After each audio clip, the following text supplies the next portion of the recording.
It's Wednesday night, and that means it's time for the Lamar Thomas Show, featuring the greatest receiver in the history of college football. Just ask him, Lamar Thomas. I was born in Ocala, Florida. I moved to Gainesville to go to high school. Been recruited probably since the 9th grade, illegally, I might add, by the University of Florida. I still can remember Coach Solinger, Don Solinger, coming out to our practice one day. Here it is, this guy comes out in the University of Miami jacket, and I said, I can't believe that's Miami out here. And, you know, I wanted to go up and say, hey, I'm Lamar Thomas. And actually, I did walk up to him and I said, hey, Coach, I'm Lamar Thomas. And he said, I know. And that was the start of my relationships with the University of Miami. Another good block, and Toretto lays it out.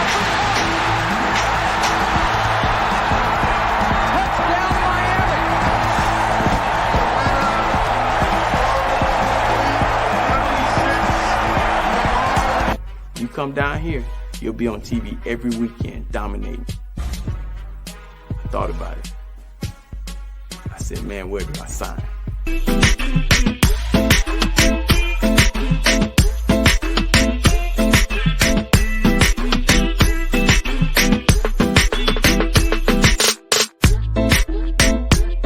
Mom, on Saturday mornings, I would wake up and she'd be holding my hand.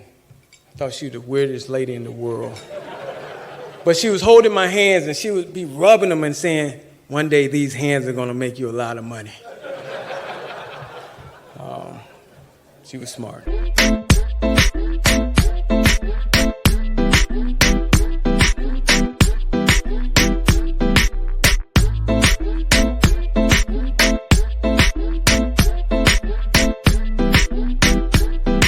So now, here he is, the great one, along with co-host Gary Ferman of CaneSport.com, Lamar Thomas.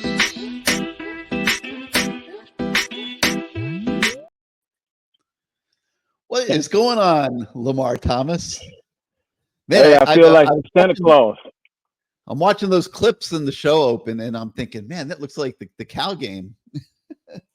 Like, except we got the right jerseys on in this one.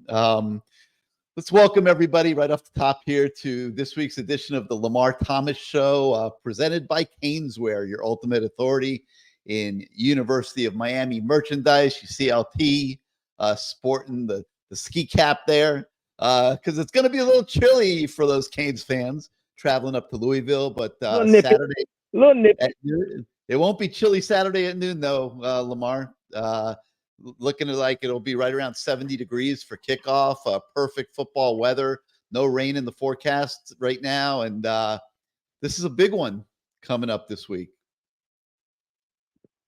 Oh, it's a huge one. It's a huge game for the University of Miami and for Louisville too. You know, two programs that are high expectations this year. Louisville a little under the under the radar a little bit, but they've always had. We'll talk about it later on the show. A great South Florida connection. Yes. So this is almost like a rivalry game in a way, you know, and it goes back to from the Charlie Strong days on to now, you know. So a lot of familiar faces, as we know. So this is going to be a good game, a great game, and it's whatever team can put the most points up will definitely win this game. And I look for some fireworks. Yeah, they made the over-under in Vegas 61 for this game. That means they're expecting a lot of offense, and I think astutely so. I mean, I'm nervous about this game. I'm not going to lie. I look at what Louisville does the best, and it matches up identical to what Miami appears to do the worst, which is defend the passing game. And Jeff Brom, you coached with him at Western Kentucky. You know him well. You'll tell us more about it here as we go forward in the show. He's one of the better offensive coaches in the country. And, you know that he has had this game circled the entire offseason, that he has watched endless film of Lance Guidry's defense, and he is going to have a good game plan. I mean, let's give him credit. You know, he is the likelihood that he's going to have a very good game plan is very high, in my opinion. So this will be, Lamar, as crazy as those last couple games were. against Virginia Tech and Cal, I still say this is Miami's toughest challenge of the season. Yeah, as I talked about, Gary, the schedule. I said in the beginning, I thought it set up well. It keeps getting better and better. You know, the challenges, we start off, Florida, you know, it's the first game of the year. I think they are a better team than we put a whipping on them. I think they are a better team, obviously, now with Mertz being down, Lagway will be in there. But at the schedule, you know, FAMU, Ball State, all those teams that kept getting tough, Virginia Tech and then Cal. And this is going to be a tough test. And again, Louisville, with that offense, they could be a headache for anybody. They have being in that offense. Bobby Petrino's offense. Brom was one of his guys. He's been a coordinator for Petrino a couple of times. A quarterback coach for Petrino. So this is definitely Petrino's offense. It has his hands all over it, prints all over it. But also, Brom is he's always been a modern Petrino in a way. You know, Petrino has his stuff and he's kind of stable, but Brom, he's a great thinker, a great offensive mind, like you said, and he adds his little nuances that, you know, when he was at Western Kentucky, they had one of the top offenses in the country, and that's why he got the job at Purdue. And you saw what he was able to do at Purdue. They had some upsets. I remember them being Ohio State when Ohio State was ranked #1, couldn't stop them. Brom is a great offensive coordinator. So this is going to be a very interesting game, and Guidry is going to have to be up to the task and the defense. So I'm looking forward to it. I've been looking forward. I had this game circled first, obviously for personal reasons, as far as being a coach there for a couple of years and living in Kentucky. So, you know, I was looking forward to this game, especially after last year too. So the history really goes back a long time, and it's amazing how for a school in the middle of Kentucky, Louisville, the connection to Miami is kind of nuts. I mean, you go back to Howard Schnellenberger. He ended up in Louisville after he left Miami. He built that program up, as we all know, before he left there for a cup of coffee at Oklahoma in career decision 2 that he wishes he hadn't made. And then along the way, Charlie Strong, who isn't a Miami guy, but he's a Florida guy, obviously had been to DC at Florida, gets the head coaching job, and he takes Clint Hurt to Louisville with him, you know, the former Miami DT, who was an assistant here under Randy Shannon, and obviously is a Miami guy through and through. And Clint Hurt introduced Louisville to South Florida. And I think there was one point where they had like 30 kids from South Florida on that Louisville team when Charlie Strong was the head coach. And it kind of created a tradition of Louisville coming down to South Florida to recruit. And, you know, now you look at this Louisville team that Miami is going to face. They got Ja'Curry Brooks. Okay. He's a wide receiver. He's their leading receiver. Okay. They got a running back by the name of Isaac Brown, who's their leading rusher, true freshman from Miami Homestead. And they've got a linebacker by the name of Stanquan Clark from Miami Central, who is their leading tackler. So this is South Florida. I'll call it I guess I can't call it Midwest. It's North. I guess we'll just say North. But they are believers at Louisville in taking kids from South Florida that they can get and bringing them up there. And LT, you coached there for a few years, and you recruited the biggest one of them all, you know, Lamar Jackson. And it didn't get any bigger than that for Louisville. So let's start there. Let's transport you back into recruiting for the University of Louisville. And coming down to South Florida, you were the primary recruiter down here to come try to lure kids from down here to go to Louisville. You didn't recruit the ones that were going to Miami. I'm kidding, obviously, but talk a little bit about what your recruiting pitch was when you came down to South Florida to get local kids to go up to Louisville. Well, first of all, Charlie Strong and Clint Hurt did a marvelous job getting and Tom Jarrett. I throw him in there. He was the AD at the time. As far as getting kids from Florida to feel comfortable about making the trip up there, and what I mean by that, I think he pushed for them to have nonstop flights from South Florida. The airport is right by the school, so that was one of the things that was very important in recruiting parents in South Florida. That was one of my main recruiting pitches. That hey, you can jump on a flight nonstop, straight here, get off, boom, 5-minute taxi cab to the stadium, boom, you're here. And parents, they ate it up because it wasn't like they were making all these stops in Atlanta and Charlotte, and no, it's a straight through flight, and they loved it. You know, Tom Jarrett was very influential in making sure we had South Florida kids. And Clint Hurt came down, and Charlie Strong came down, and I can remember being at Northwestern High School and talking to Coach Carmen, who's a track coach. She said, Lamar, you are the best person for this job. But until we see your head coach come down here like Charlie Strong, it's going to be tough on you. And so I had to bring Petrino through because it's all about, they wanted to see and hear and see him in their presence. And it's all about trust in South Florida as far as recruiting. But, you know, it continued.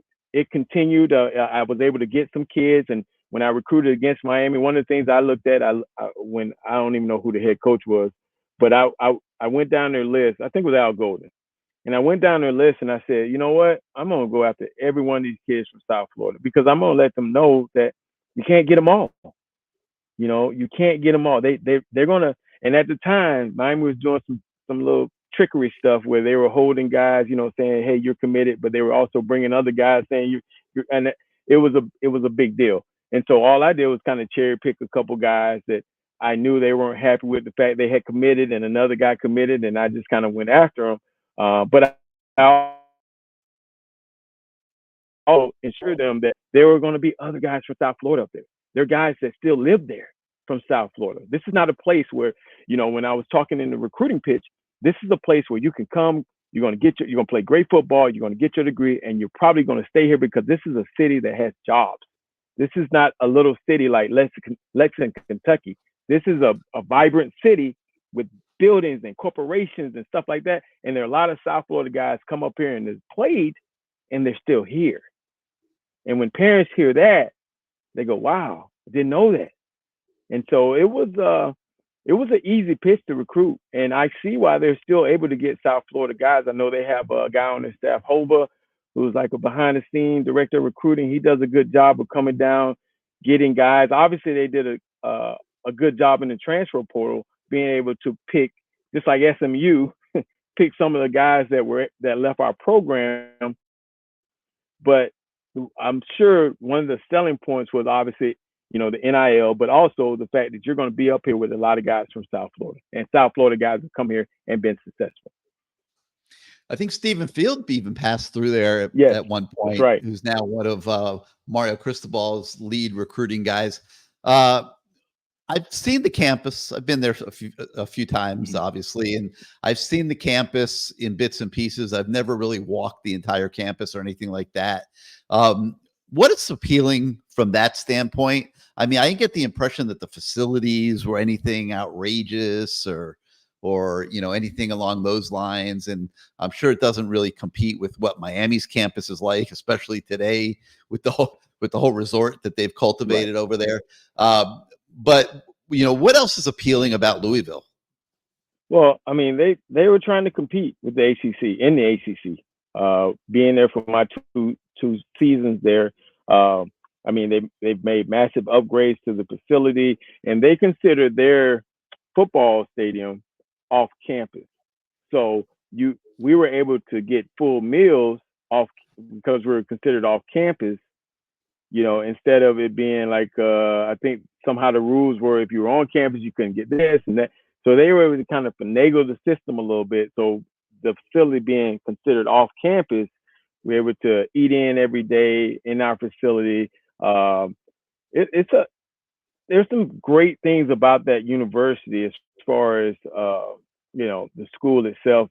And because every kid, you know, obviously I had to go do some class checks.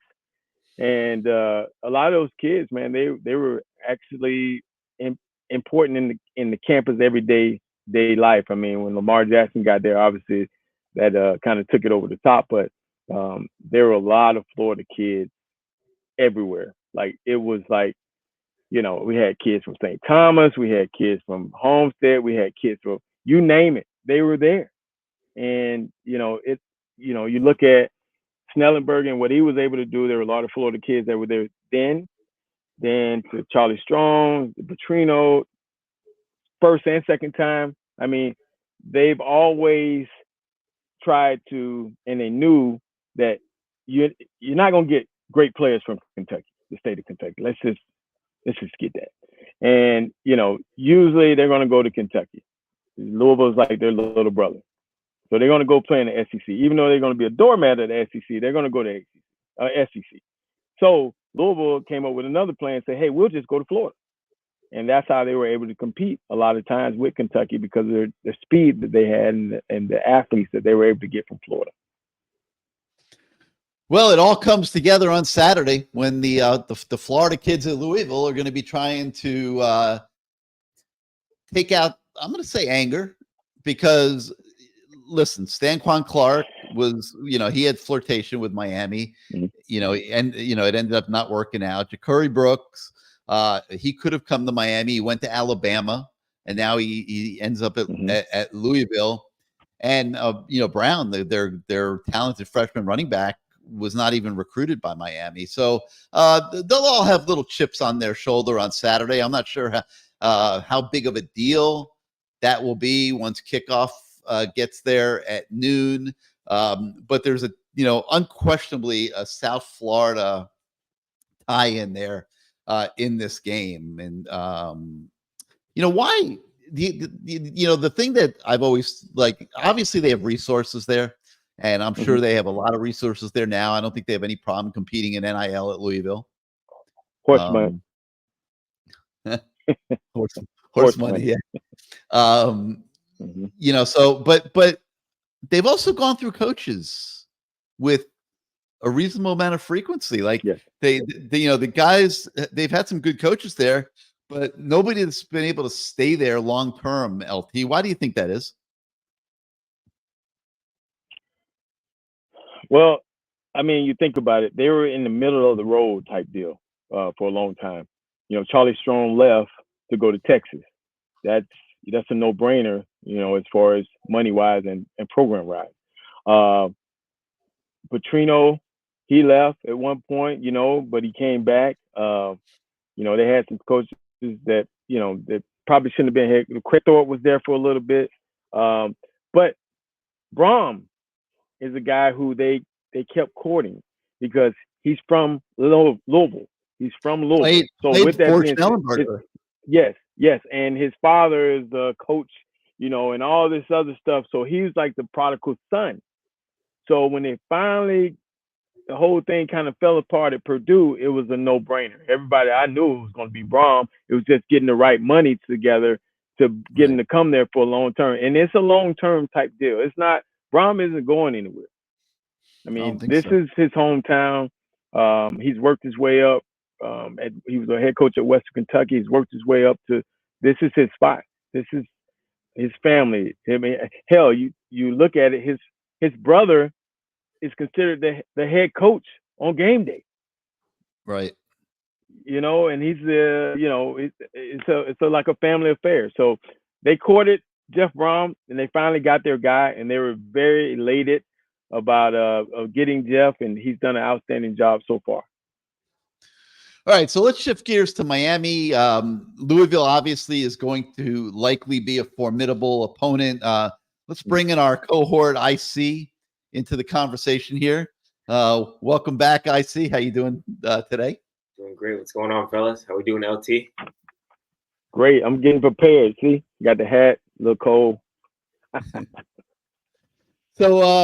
So guys, Miami's had an open week to get ready for this game and work on Miami. And listen, there's a long list of things they can work on. When you're being taken down to the wire by Virginia Tech and Cal, everything is not right. Everything is not perfect. And I think the open week came at the perfect time for this football team because, like, I don't know, like they look so professional to me in Gainesville. Okay, like they really showed up prepared for that game, and from start to finish, that was a professional operation. I'm not sure it's looked quite that way since. And I know, I don't really think back to FAMU and Ball State. I don't really count those games. South Florida was a decent outing. But certainly against Virginia Tech, when you factor in all those turnovers, when you factor in all the defensive busts against Cal, we haven't seen the same look that we saw in Gainesville. I'll start with you. Can Miami get it back this week? Yeah, I think they can. And, that's a great point that you mentioned. Kind of that Gainesville game or the game against the Gators was, their most complete performance, I think, this year, offensively, defensively. Only lapse was that kind of big run, but, that's just kind of a blown assignment. But since that game, you said, hey, Ball State, FAMU, those two ACC games, things look a little rough. So hopefully, like you said, they can get things going back again. They're wearing the same uniforms that they did wear in Gainesville. So hopefully that's some good mojo that they're bringing there. But, I think this bye week, could have come at a more crucial time. Those two dogfights, against Virginia Tech, against Cal on the road. Now it's time to, hey, come back to earth. We're humans. We're not this, perfect squad that we thought we were and all these things like that. And another big road test, Louisville could easily be 6-0. Their last 3 games have been one-score games as well. They came out on the bad end of it versus Notre Dame and drawing a blank right now against SMU as well. Virginia game, last week was a close one too. Virginia had the chance at the end, but things didn't go their way. But hey, like I said, this could be a 6-0 team. So I don't think Miami's, underestimating these guys at all. I mean, they lost to them last year, so a bit of incentive for the team to kind of get back from that. So hopefully they come out, play a complete game. We see, the offense firing all cylinders, limit those mistakes, and please, please, please, I'm begging, limit the big plays because that is something Louisville is really, really good at. One of the best teams in the country, getting those big, gains for touchdowns, 40 yards, 20 yards, 30 yards, you name it. So going to be excited to see how this defense, comes out. That's I think what I'll be focused on the most. Those of you that are watching tonight, if you have any questions or comments on the show, feel free to post them in the chat, and we will be addressing them as we go through the night. LT, you experienced open weeks as both a player and a coach. And, you could probably write a book about open weeks. Does this open week have a lot of value for Miami? And if yes, how? Well, first of all, like you said, as far as getting healthy, being key, getting everybody back. You got offensive linemen coming back. You got some other people that are coming back and they're healthier now. That it's big on that. Also, you get those guys, those younger guys, those guys that don't play a lot, some more experience during that week too. You get them out there where you get a good eye on them. You can get good eyes on them, have them going up against the best, seeing how if they've matured any or if they've learned anything, if they've gotten better or worse. It's a good week. Now for coaches, it's long. Even though it's off week, it's still long because you're preparing. You're still preparing and you're trying to also prepare for other games also. So you're getting a lot of work done. Obviously, the players, they come to practice, they get to leave, they get to go to practice, they can go to class, lunch, all that other stuff. No, for coaches, it's a pretty good dig. But Mario's sending them out recruiting too. Yeah, and you get to do a lot of recruiting during that time too. So it's for coaches, it's not really off week. It's one of those where it's called off week, but it's a work week. It's an extra work week, put it that way. But for players, it's a good chance. Again, we needed this to be able to get some guys that were maybe a little banged up from those earlier games. You get healthy, you take some time off, you come back, and you're ready. And for guys that maybe have been hurt earlier, they've had that extra week. Now they're coming back to be able to.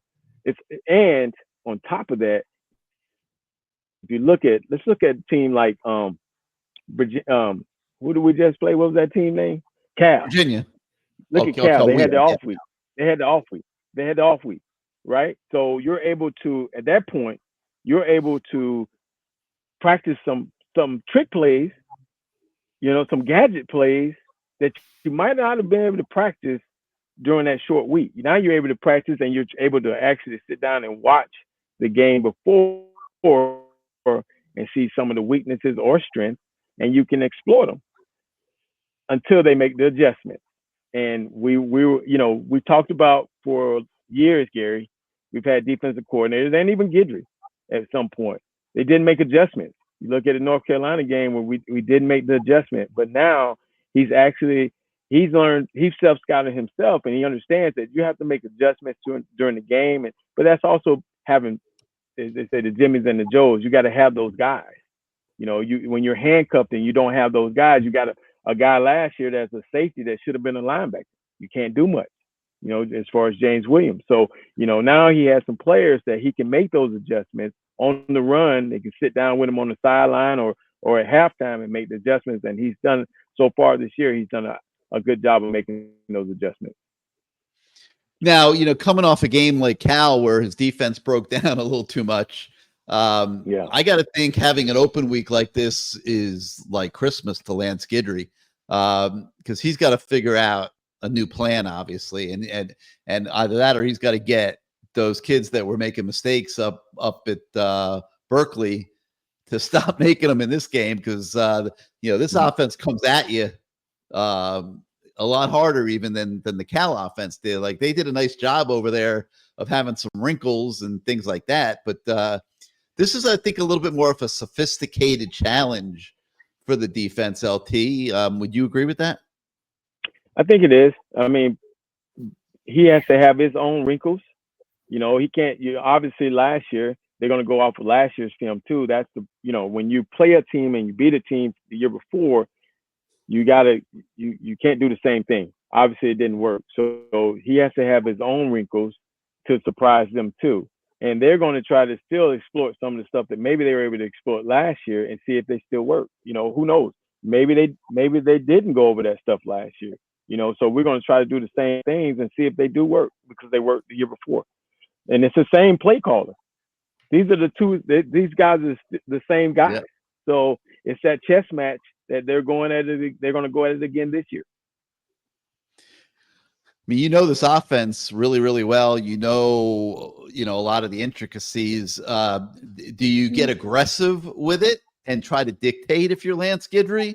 Or a lot of people think he should put those safeties and DBs in a little bit more zone and try to protect them a little bit more. I just want to see Lance Guidry be aggressive. I don't think he's effective when he's making things happen. Not too dissimilar than Manny Diaz, by the way. But I don't know that, playing zone an entire game is really his style. I think you have to expect Miami to go after this offense and Tyler Show and try to disrupt their rhythm, so to speak. Well, if you go after them, in that offense, they have, they're looking for, they're going to always have a fail safe, in that offense. They're going to always have the hot read. They're going to always, these things are built in, they're practiced daily. So, it's one of those things where you're hoping for a pressure, a guy to maybe not be as accurate. You're hoping for, some mistakes. But they have the fail safes in there. If you come after them, they know exactly where they're going and they know exactly what they're going to try to do. It's just that what you need to do, and what gave us problems when I was at Western Kentucky and Louisville, is when they didn't do what we thought they were going to do. That's when it got a little hectic. They are very thorough in preparing for your defense. It is. I remember I took my dad to the campus and took him in the football office, and he couldn't believe on the walls we had all these sheets drawn of the defense of the next opponent. The whole wall, it was no room left. The wall is just covered with sheets that have to draw your defense, whether first down, second down, third down blitzes, fourth down, formations. All this stuff we had to draw up, and it's so thorough. They're going to put it together, condense it, get the numbers, and try to figure you out. And so they're going over everything you've ever done, whether spring practice or the year before. That's how they do it. And so they're trying to find your keys to, if you do the same thing, they're going to get you. And they're going to run the same play out of different personnel packages. I mean, it's going to look different with the personnel, but it's going to be the same play. Run over, if you can't stop it, they're going to run it over and over and over again until you stop it. When you stop it, then they're going to go to something else. Now they might even get you and change the personnel again, where you're thinking it's something else, and then it's the same play. That's what they do. I mean, it is a well-oiled machine, and Brom does a great job because he's a modern thinker. He's evolved. And he runs his offense based on his guys that are there. He's not going to run an offense based on if Ryan Mallett was running it at Arkansas. He's going to run it based upon what he has in front of him with those with the quarterback, the running backs, and the receivers and tight ends. So I see it all sounds a little daunting, man. It's like, I was taking a lot of flack last night on the CaneSport Live show from some of the fans. They think I'm showing too much respect to Louisville, that Miami's just going to walk up there and stomp on them. And I can't bring myself to look at this game any differently because of all the things that LT just talked about. I mean, this is a well thought out, sophisticated offense that features the passing game at a very high level, and that matches up perfectly to where Miami's weak spots are. And I think that this is going to be a yeoman's challenge for the Canes on Saturday. And, what do you think? I mean, you've looked into Louisville a lot this week and have looked at, some of the things. And, I'll make note that as much as we sit here and gush and applaud and talk about their offense, they haven't been great this year. They've struggled at times and their execution of this scheme has not been, I'll say, close to the desired level of what they're shooting for, right, LT? Yeah. So there's a lot of elements to this whole thing. Does it all come together for Louisville on Saturday? But you've looked at their season, I see, and their personnel and things like that. What are your thoughts on all of this?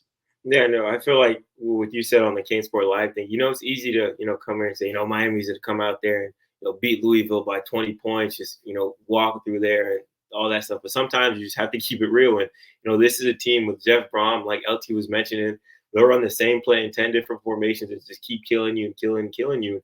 We saw that a little bit last year when they played.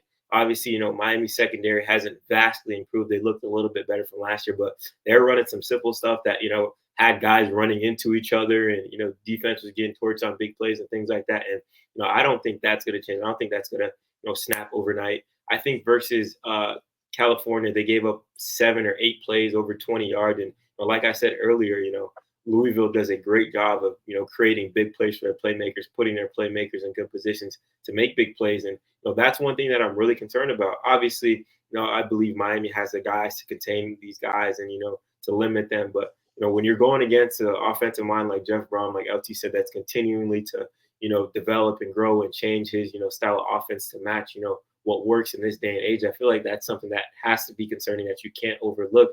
And, obviously I'm not, saying, I think Miami's going to lose, but I do think this is going to be another tough challenge. Maybe my mind would be changed if, they handled Virginia Tech or Cal a little bit differently. But, hey, this team has shown that they can get into dogfights and, fight their way out. But Louisville, like I said, is a team that could possibly be 6-0, a close loss to Notre Dame, a close loss to SMU.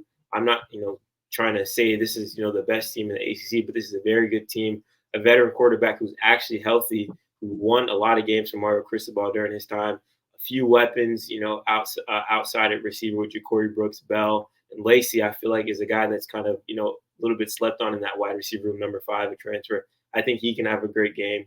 Tight ends that they love to use on short situations, sneaking them out. Like this guy schemes it up a lot. And, I think this is a game where Lance Guerzi really has to, make his money. We've seen the last 2 games, things have looked a little bit, shaky on the defensive side of the ball. I think this is kind of a Lance Guerzi game to make a statement, say, hey, this is going to be one of the best offenses we played. This is my time to shine, and kind of slow these guys down. I think it's going to be a real test for sure. I mean, listen, And Gary, we're all admitted homers. Yeah. Gary, and another thing too, their offensive line. I mean, they only have to stop our D line. That's another thing that's a big factor in this game. The fact that with our D line, and the rotation and how these guys have been playing, that can affect, even if you call all the great plays, if you can't get the ball off, or if you're getting pressure, that's another thing that really hindered us at Louisville, and we had to get better offensive line play because, we can call the right play and things could be set up perfect, but if we get beat on that O line, and O line like what we have at Miami right now, I mean a D line like we have at Miami right now, that can destroy all the it just destroys your offense. It destroys the timing. It destroys, now your quarterback's moving around. There's not a Lamar Jackson back there. Okay. He was a saving grace because he could get out of things in college. This is not Lamar Jackson. So we don't have to worry about that part of it. And that's one of the things that is a saving grace with Guidry. And he hates, every time he says, not a running quarterback. Woo! So, that does save us a little bit. We're all admitted homers. We're not embarrassed to, say that we are unconditional Canes. We want to see Miami win every week, but there's no shame in acknowledging a good opponent and one that is going to challenge you. It's a sporting event. It is a game, and you don't get a hall pass to victory 12 Saturdays every fall. You have to earn them, and you often have to earn more of them than you think you're going to have to earn. The Virginia Tech and Cal games that, we all thought were going to be cakewalks, and they hardly were. But when you talk to people, the sports handicappers, things like that, they really are looking at this game hard and think that this might be the game that gives Miami the most trouble, and it's for obvious reasons. Therefore, you have to, look at it that way when you're preparing for it. If your coaches, they know Louisville's maybe their toughest game this year. They prepare for these games months in advance. I think if you took a poll, LT, and you've spoken to a lot of the guys of our coaching staff, they would say that Louisville might be their toughest assignment this year. Yeah, I mean, you got Derek Nicholson, who was there. He was on Louisville staff, so he knows. Right. Also. I mean, it's this is again, the schedule has continuously got every game one step. It's gotten a little harder, and this is something that when I saw the schedule, I said, okay, dang, that's going to be a tough one. But because it's on the road, okay, they beat you last year. Obviously, this is even before I knew about the Virginia Tech and the Cal game.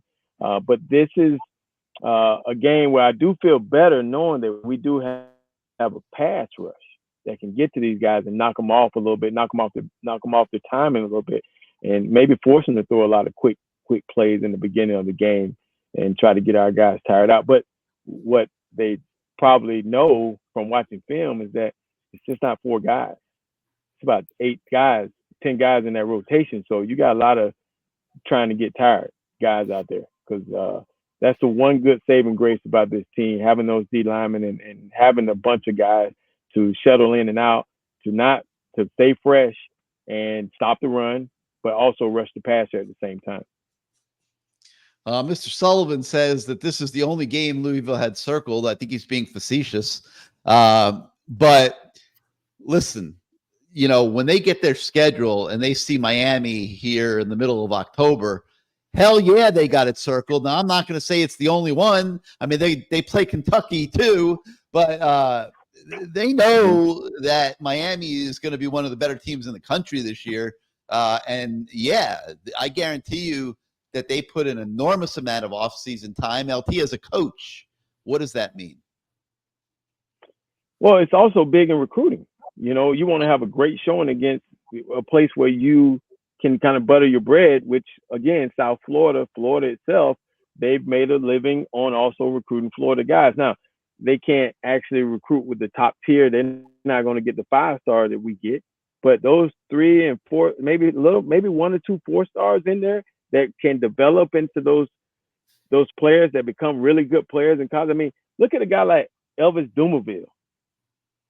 He was, you look at his size, I mean, you look at him, so that guy can't play, but he had those long arms. He was small. He ended up being one of the greatest defensive ends playing the game, you know? So they were able to take great athletes from Florida and, you know, develop them and use them the right way.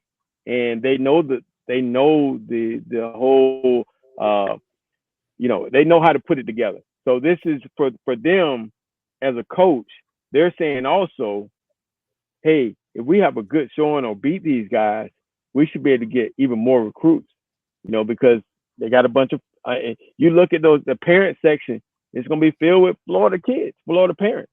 I mean, so this is, you're going to be, when they go to the airport, it's funny watching, you know, when we play at Miami, when I was at Louisville, at the airport, seeing parents, you know, because they know each other.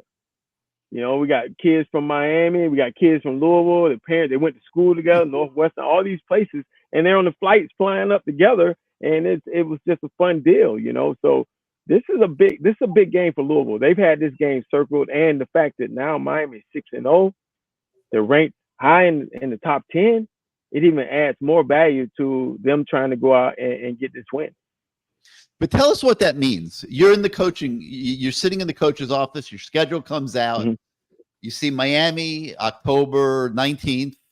If you're a Louisville staffer, see Miami, October 19th, and you take out that Sharpie and you circle it. Okay. For the next 6 months, what does that mean? Again, it's a big deal because, you know, you're thinking down the line is recruiting. You don't know how good they're going to be, but it's a big game for your program, especially what you're trying to get done as far as recruiting. And to be able to say that, hey, you're going to be seen by the same people you played against in high school, or you know, that's a big thing to kids. They might not be able to come to Miami. They might have been shunned by Miami, but they can go to a place and maybe try to get some get back. I know when I got the job from Western Kentucky, and I saw that the first game was Miami, I couldn't turn down the job. I could have stayed there with Braun, but I saw Miami the first game. In my thinking, I was like, I'm going to beat their ass. I'm going to knock Al Golden out and try to get him fired because he should have hired me. That's where I looked at it. So I had to ask the grind. And, you know, obviously Devontae Parker gets hurt like a week before the game, and I wanted to cry. But we still ended up pulling out the game, and we used it in recruiting. And I saw somebody that said, yes, I did send the picture of the Miami fans. That was, and let me tell you a little bit about that. So I sent, when I was working at Louisville, recruiting against Miami, Bobby Petrino came to me and said, press send on this. And it was, which one would you rather play at? It had our packed stadium, and it had Miami with nobody in there, probably a spring game. And I thought about it. Well, I love Miami. I got the tattoo. I got the rings. I got the records. I got all this shit. But guess what? Miami ain't paying my bills right now. And I got a kid, 2 kids, a wife. Hold on now. Shit, let me press in because I like this money too. And I also and Bobby Petrino was standing there making sure you and he's standing there looking at me. And he's standing there. I said, doop. I pressed in. I said, well, I guess Miami fans will be mad at me. Shit. But I also about making a date with the devil. Oh my God. Hey, look. Hey, Gary, I also said to myself, okay, how am I going to spend this? And I said, well, maybe the Miami fans will get pissed off and start showing up to the damn game. F Lamar Thomas. But no, they were hot with me for a while, and I get it. I get it. But I had to do what I had to do too. And that's why when we won the game, I ran across the field and I slapped there. I was the first one. If you look back at that game, I was the first one. I beat Petrino over there. I went over and shook Al Golden's hand and slapped him on the ass and said, you should have hired me, bitch, and kept walking. Probably should have too, when I think back to who he had coaching the receivers back then. All good. So there's a circle there. Okay, the schedules come out. There's a circle around Miami in the Louisville, up and down the Louisville football offices. Every room, they got that Miami game circled. What does that mean in terms of preparation? Like, does that mean you're watching Miami film every day, every week, through the whole off season? No. Do you prepare harder for Miami than any other team? No, you can't, because you got to stay focused on the task at hand. It's not like the only time you do something like that when you see an Army, Navy, or Georgia Tech, the old Georgia Tech, where they're running options and stuff like that. You have to practice that once a week. Once a week, you got to have at least one period dedicated to stopping and practicing the option and all that other stuff. But a team like this, you just do scouting. You just stack scouting up. You get the notes. You put them all in a folder, and then when it's game time, well, that game after that, the game before, you bring them out, whatever you have, and you've had guys beneath you. If you're a position coach, they've been scouting, they've been taking notes, they've been watching some of their film and breaking down film, and it's already broken down. So when the week starts, 2 weeks in advance, you have that film if you want to start watching, and you can, but for the most part, unless you have an off week, you're very focused on what you got to do. Unless you're playing like somebody small like FAMU or Murray State or something like that, then you can kind of look ahead, but you have to stay focused on task. All right, our special guest tonight was with us earlier this season. Brought the house down a little bit. People said, "Oh man, let's get him back on again." So we thought this week would be a great time to do that. Fasten your seatbelts, though. I promise you that the next 45 minutes or so will be very lively and animated. But here he is, the man himself, Mr. Kelvin Harris. First off, Gary, my agent is waiting for the Cash App to clear, or else we're gonna have to cut this short. Yeah, I can't understand how LT got you to come on twice in one season. Jeez. Well, he's gonna have to Cash App me too. Well, Kelvin, let me ask you this, man. You once your camera starts moving, look like you're on a waterbed over there. You've been able to talk to the beat writers up there and stuff like that. What are they saying? What's going on up in Louisville? How you say it? Tyler Shuck, I believe that's how you say his name. Quarterback. The quarterback. Yeah. He's been pretty decent. I saw a stat where he's like 5th in the ACC in passing yards. Ja'Cory Brooks has been really their best receiver. Colin Lacey came over. He's given them something. Don Chaney was the lead back to start the year, but kid from Homestead, I believe his name is Isaac Brown, has come in and he's giving him a little wiggle, and he's taking more snaps over the last couple of weeks. One thing we won't have to worry about is Shuck running a lot, because he's got some mobility, but he's a pocket passer. The biggest problem they're going to have is their offensive line is really shaky. That was the one thing that the beat writer C.L. Brown stressed to me, that they've had some issues with consistency out of the O-line, and I think that's going to be the biggest problem. I expect Ruben Bain to have a multi-sack game. I expect Tyler Barron to be effective, and the defensive tackles, Simeon Barrow, Clark, Messidor, when he's inside, I expect them to get a lot of pressure too. We won't necessarily. I know that Guidry likes to blitz, but I don't think we need to blitz this game. Interesting. So with that being said, it will give us extra men in the backside. Yeah.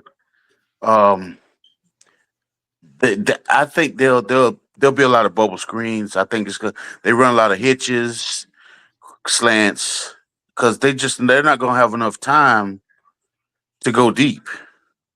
Um, I don't know, Lamar, I don't know if you watched the Virginia game, but Jacoby Brooks was pretty effective that game. He was their biggest weapon. And the Isaac Brown kid, I think he had 100 and some yards rushing. He carried the ball a lot more than Chaney. He's carried the ball about a lot more than Chaney the last couple of weeks. So offensively, I think they can score on us. But their problem, I think, is defensively. Ashton Gelati has not been what I think CL was saying that a lot of the teams have slid the protection to him. But to be honest, with Jalen Rivers coming back and Mawagoa at the other tackle and Markel Bell will still get some playing time, I don't expect they're going to have some problems up front. I think we're going to maul them. And I expect them to blitz. Like I know against Virginia, they got beat on third down a couple times when they tried to blitz, and Virginia caught them. If they do that to us, because we're number one in the country in total offense, we're averaging like 580 yards plus in total offense. And I just saw the stat. Cam Ward is the leading passer in the ACC. He's got 2,200 yards and 20 touchdowns. He leads in both categories. So if I were them, I would probably try and run blitzes on first down. Because if they blitz us on third down, they're going to get scorched. And it's going to be a running clock.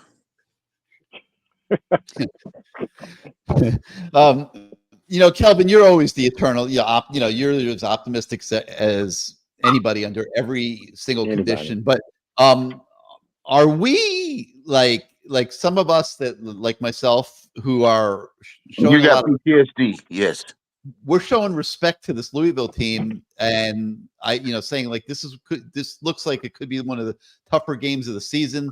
Are we off base? Like, are we seeing things that aren't there? No, because I think Lamar can tell you better than anybody because the system that they run is a system that he was a part of at Louisville, at Western Kentucky with Petrino. And look, Jeff Brom is a great play caller and schemer.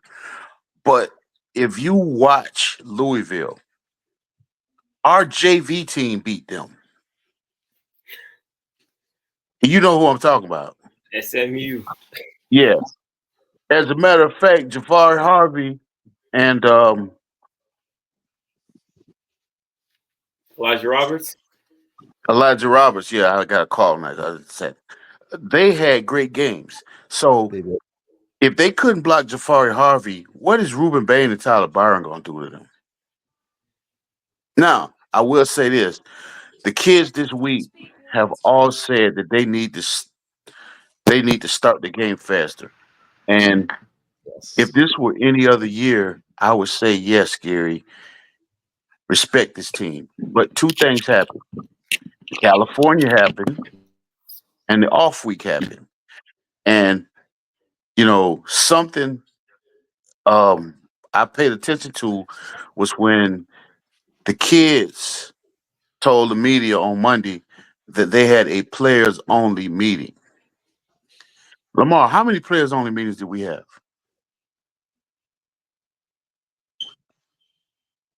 None. LT, you with us? He looks distracted over there. Oh, he might have froze up. No, he's not frozen. You remember having any player-only meetings, Lamar, when you played?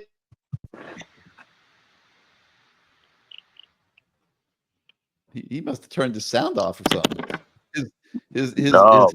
His headset stopped working on us. Man, he looks like Trump from last night. Wow. I'm waiting for him to start dancing.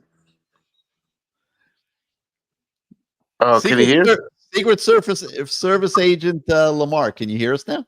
You gotta wave at him. LT, can you hear us? Can you hear us? Yeah, little technical difficulties there, guys. All right, so Sorry Kelvin about that. was asking you how many player-only meetings you could remember having when you were at the U.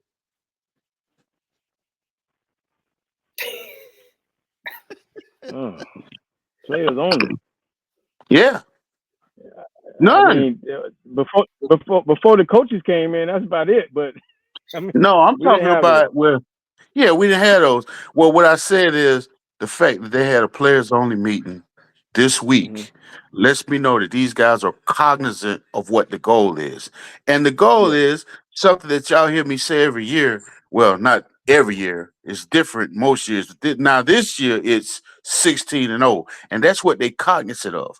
Because we're 6-0, ranked 6th in the country, and these guys are having players only meetings. That tells me they understand that it's bigger than just being 6-0.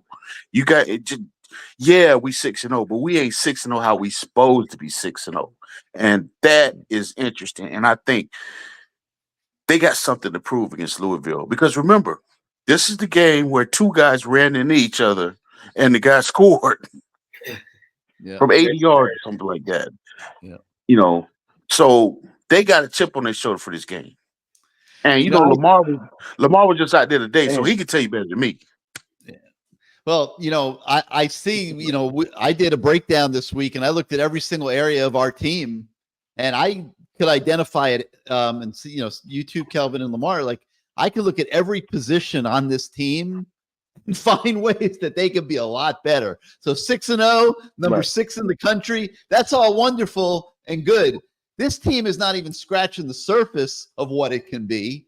And I mean, it's a good thing because they're 6-0 and number 6 in the country, but not even close to peaking, guys.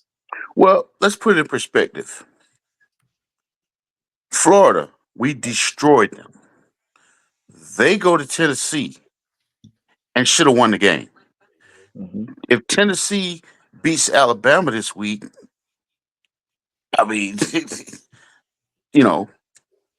Georgia and Texas, to be honest with you, right now, if I were like one of the pollsters, I would probably have us 3rd in the country.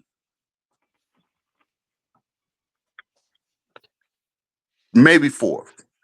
Because I still, even though Ohio State lost, they're better than Oregon. So I would have Texas number 1. All right, maybe you go Oregon, Ohio State, and then us. And then Georgia. That's a Kelvin Harris. What about Penn State? Sure. What about Penn State? Listen, James Franklin is a habitual leg peer. So he's got 2 on leg games coming. They should have lost to USC, to be honest. Yes. But so do you think that Ohio State and Penn State game is going to be a big one too, right? James Franklin will pee on his leg against Ohio State. I agree. Jeremiah Smith will have 3 touchdown catches. Damn. He just better not get an offensive interference when they're going for the game-winning score. By the way, he's going to look good in orange and green next year. Oof, that would be nice, huh? I see. What's your take on this? There you go. I mean, are you like me? You see a whole world of improvement this team can make? Yeah, I mean, it starts from the top. Cam Ward said today, I don't know how serious he was when they asked him about his mid-season performance. He simply said mid, which is kind of crazy. If that's mid, oof. I'll wait for something. But that's something I love to see. Obviously, like Kelvin said, the 6-0, this team is self-aware that they're not the 6-0 they want to be. Obviously, there's always room for improvement. Nobody's perfect, and to see guys like Restrepo kind of lead the charge because it's his final year, it's Cam Ward's final year. These guys say, "Hey, this is our last year to go out with a bang. This is probably the best Miami team." To that point, I didn't mean to cut you off, but he's gonna come out with a chip on his shoulder. They ain't even put him on the Biletnikoff Award list. Yeah, which is wow. I don't even understand that. Resharpa's been getting a lot of disrespect for a long time, I think. And He is so much better than what Lamar was. If we'd have had him instead of Lamar, he's looking away. I'm just saying. Well, I mean, he's more personal. I need him to do well, so I'm gonna keep it at that. And he's a hell of a receiver, and he is definitely the leader of that squad. And by the way, after practice, there was a bunch of people who stayed after and caught passes from Cam Ward, and that was very refreshing to see, because again, we're in the mid part of the season, and one of the things that's always drove me crazy is that nobody was staying after practice with previous coaching staffs and stuff like that. They just weren't staying after. It was like as soon as practice was over, they was out. They were gone. But now you got guys staying in there working on. I see the DBs working on things. No coaches. Coaches are gone now. Coaches are going to their meetings. They're going to shower. They're out there working on, and it's only players. They're working on different things. What does it remind you of, Kevin? My freshman year, watching Michael Irvin go against Benny Blaze and Brian, and yeah, even later on. But the year before you got there, man, let me tell you something. Us red shirt guys, we would stay after just to watch them guys, because Michael Irvin would bring up the wide receivers, and him and Brian Blaze and Brett Perriman and Andre Brown would go up against Donnie Ellis and Bain and Jimmy and Coach Stevens. They all went in. I mean, it was, to his point, it was player led, and he's right. It's been a long time coming. I mean, I think they take. Listen, he's over there every Wednesday, but when I was over there like 2-3 weeks ago, it's just a different building from before. I mean, I can't put my hand. I know what it is. It's the quarterback. He's got everybody walking around with their chest puffed out. But I saw the same thing he saw, because I ended up getting the practice. First of all, the heck is like a maze now. It's like going to Las Vegas. I mean, it's incredible. So, so by the time I got in there, the first day that I went, I missed practice. But to his point, it was a bunch of them still out there, and it's refreshing. And look, let's just keep it 100. This ain't gonna stop after this year. The foundation is laid. Now, I think Emory Williams, if it was me, I would play Emory Williams a couple of games this year just so he could be ready to go for next year. But I got all, He still can be out there 3 times and still redshirt. Well, look, we gonna run 50. Like, he should play against Florida State. We're gonna put 50 on them. So that'll be a good game for him to get some work. He get at least a quarter and a half in against them. Hey, I got a question. Okay, and we went to look this up, Gary. Does the 3 games count in the playoffs? That's the thing I need to know. Yeah, that's what I know. They can play. They can play in the ACC Championship game, and that doesn't count. But what about I don't think those count, but I'll double check that. I'll come back with an answer to that down the road here. But here's something else that's interesting, Gary. We're going to have several recruits who enter school in January, but they'll be able to practice in December, and they will get a chance to get an extra spring practice in. But it's going to be even more important because we're going to be on a run for a championship, and they'll get a chance to see how fall practice is. Even though they can't play, they'll be more adjusted. And I think this is not just for us, but a lot of the teams that are going to, like the teams that make it to the Final Four, this is going to be a huge advantage for them because their incoming freshmen not only get to go through spring practice early, but they get to go through fall practice of next year early as well, because they're going to be in the playoffs and they'll join the team and, go on practicing as if the season is still going on, even though they can't play. I know that's a really good point that you're bringing up, Kelvin, because I remember I was at the Under Armour All-American game late December, and there was a lot of guys missing, and people were like, oh, why aren't they here? They said, hey, they're up in college right now. One guy that I can vividly remember that wasn't there was that cornerback from Alabama, number 2, Xavier Brown, who had the game-winning interception. He was at Alabama practicing, during the early bowl game. So that's kind of, obviously not going to say every kid's going to be an instant impact player, but who knows, what practicing with those guys ahead of the big bowl games kind of did for his confidence. And you saw him that big play. I bring this up because I got a good friend of mine, Pat Nix. His son is one of our linebacker commits, Gavin Nix. And I was telling Gavin, I told Pat first, I told Gavin, I said, you're going to get a chance. You're not going to be able to play, but you're going to get a ring. And you're going to also get the chance to see how fall practice is going to be. And so when you go to spring practice, you really ain't making no adjustment. It's just, it'll be like, oh, I got the pads on again. And him and all the other linebacker commits and all of the freshman commits are going to be so far ahead of us, Lamar. We didn't have early enrollees back then. Actually, there was one, Willis McGeese. Yeah, I remember that. Yeah, because if he'd had to take the SAT test, he would have never made it. So Coach Johnson found a loophole and got him in early. All right, let me ask you guys this. Okay, so we're 6-0, number 6 in the country. Everything's great. The players have their players-only meeting. That tells us that they are focused and they understand they haven't played their best, and they are all in on what they have to do to get better. It's a festival of wonderfulness. I mean, it really is. But there's only a handful of teams every year that make it through a 12-game season without a blemish. It's almost impossible to do. Who's beating us? Huh? Who's going to beat us? Well, that's going to be my question.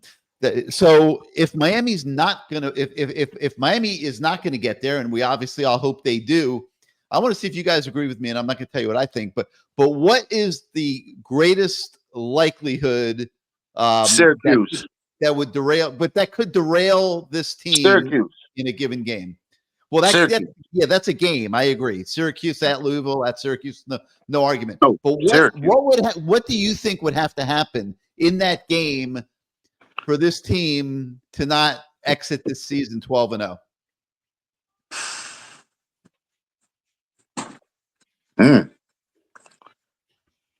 Wow. I'll tell you what I think. Turnovers. Okay. So like, well, I agree with turnovers, but it would have to be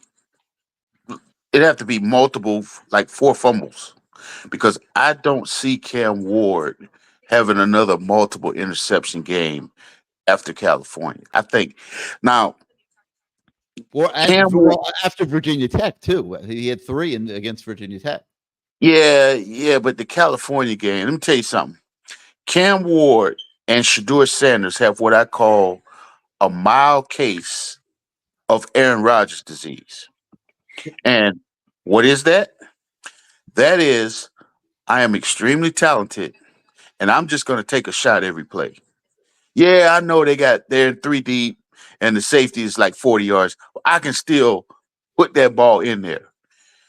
And what happened at California is, and I think the most important play of our season was when he threw the pick across the field for the pick 6. That's when I think it started to set in like, hey, I'm going to have to take what they're giving me. And then once he did that and we scored, he realized, oh, they can't stop me. And so now I think he's more cognizant of Aaron Rodgers' disease, And then I saw Shedeur do the same thing against Kansas State. If he throws the ball in the middle of the field to the tight end, they win that ball game because it gets him in field goal range, and they got a 50-50 shot. Because Mata, he's got a little stubby leg man disease, and he might not have made it, but they would have had an attempt. And And if you recall, after he threw that pick, and Lamar, we talked about this. The fact that Mario and Dawson didn't say a word to him is when I knew everybody drinking the Kool-Aid over there. Because I was expecting some yelling, some type of emotion. Yes. They just like he just came over there and said, "My bad," and they were like, "Okay." And this is Mario we talking about. Yeah, it Who is amazing. And I give those guys so much credit because they've had to adjust themselves. I mean, you look at the way we're playing offense, and I call it improvisational offense. That's not how Shannon Dawson learned it and drew it up. You know, Well, remember what the narrative was last year that Mario was controlling Dawson and all he wants to do is run the football. We averaged 585 yards total offense, and we tossed that ball around more than anybody in the country. And Mario is sitting over there like a man at Tootsie's, happier than anybody. well, he talked about it after the game, and he said that Cam Ward, you can't micromanage Cam Ward. You have to let him be what he is, or he's not going to be that guy. But he does have to rein in the turnovers, guys. I'll harp on this all day. It's the turnovers that he has a propensity to make that could be the one thing that derails this season, even with all the spectacular stuff that he's doing. To me, that's the key to the second half of the season. Yeah, but I think you need to understand that he's cognizant of that. We're basically looking at ride with me on this analogy. We're looking at a Kobe-like individual. And some games, yeah, he's going to shoot too much, but then he'll go back and watch the film and say, "Oh, I need to get a ball to Artest a little bit more." Or, "Man, I need to get in the lane and dish that thing to Horry and let him shoot some." You know what I'm saying? Or, "Man, we need to just put it down with Powell a little bit more." He's cognizant. And in that game, he made an adjustment that a lot of players can't make. Like I didn't see Shador make that adjustment last Saturday. He made an adjustment after he threw that pick. And I think that adjustment, he's gonna still have slight cases of Aaron Rodgers syndrome, but I think he's cognizant of how to get out of it. Well, I can tell And you then this, he guys. and then he also has Xavier Restrepo to throw to. Yes, I can tell you this, guys. That 2-minute drill today was very sharp, and I saw probably the greatest 6-yard pass I've ever seen in my life. He Oh, yeah. was looking downfield, and he threw the ball to the back. That between chest high, between the guard and the center, like in between them, just a dart. Like I said, how did that happen? Like most quarterbacks got to throw it over, but it was a little window, and he threw it right between and hit the guy, and he ran for yards and get us in field goal range. And I've never seen that before. I've never seen that throw. I mean, literally, he just sat there and just. I mean, the window had to be about this big, maybe this big, but he got it between there and hit the guy, and boom, he got more yards. We called timeout. Field goal. You know what's funny? I was talking to one of my homeboys, my partner Goo. That's what we call him, Goo. His name's Hinton Battle. He went to Florida State. Him and Dion are cousins, and he was there in the 80s when we was, taking it to their ass. And he brought this up. He said he reminded me of Charlie Ward. And I was like, yes, with a better arm. Yeah. I mean, Charlie Ward was a good player. Charlie Ward, yeah. He's so smooth like Charlie Ward, but he has a better arm. I mean, I think, and he's just as mobile. He's a little bigger, but he's so calm. I mean, we're witnessing greatness. I'm be honest with you. This reminds me of watching Mike my freshman year. Watching Jerome when I was a recruit. Bo Jackson. I mean, he is putting on that type of show. So is that why that's why every road game that we're probably going to have is going to be sold out? Yeah. And think about this. He's got the entire country doing that old crazy thing he do. Celebration. High school, college, and pro. Everybody's doing that old whatever that League. is. Yeah. 35 and older league. And let me tell you something, Gary. Me and him talked about this. We are getting that late 80s, early 90s hate. That old school hate. We're back. Yeah. LT, you played with Marino. Okay. Now, obviously, different type of quarterback, obviously. But he could do things nobody else could do. He had that greatness. But he never won it all. He had receivers like Lamar. Like what what does it take for a great player like this to will his team to get to the finish line?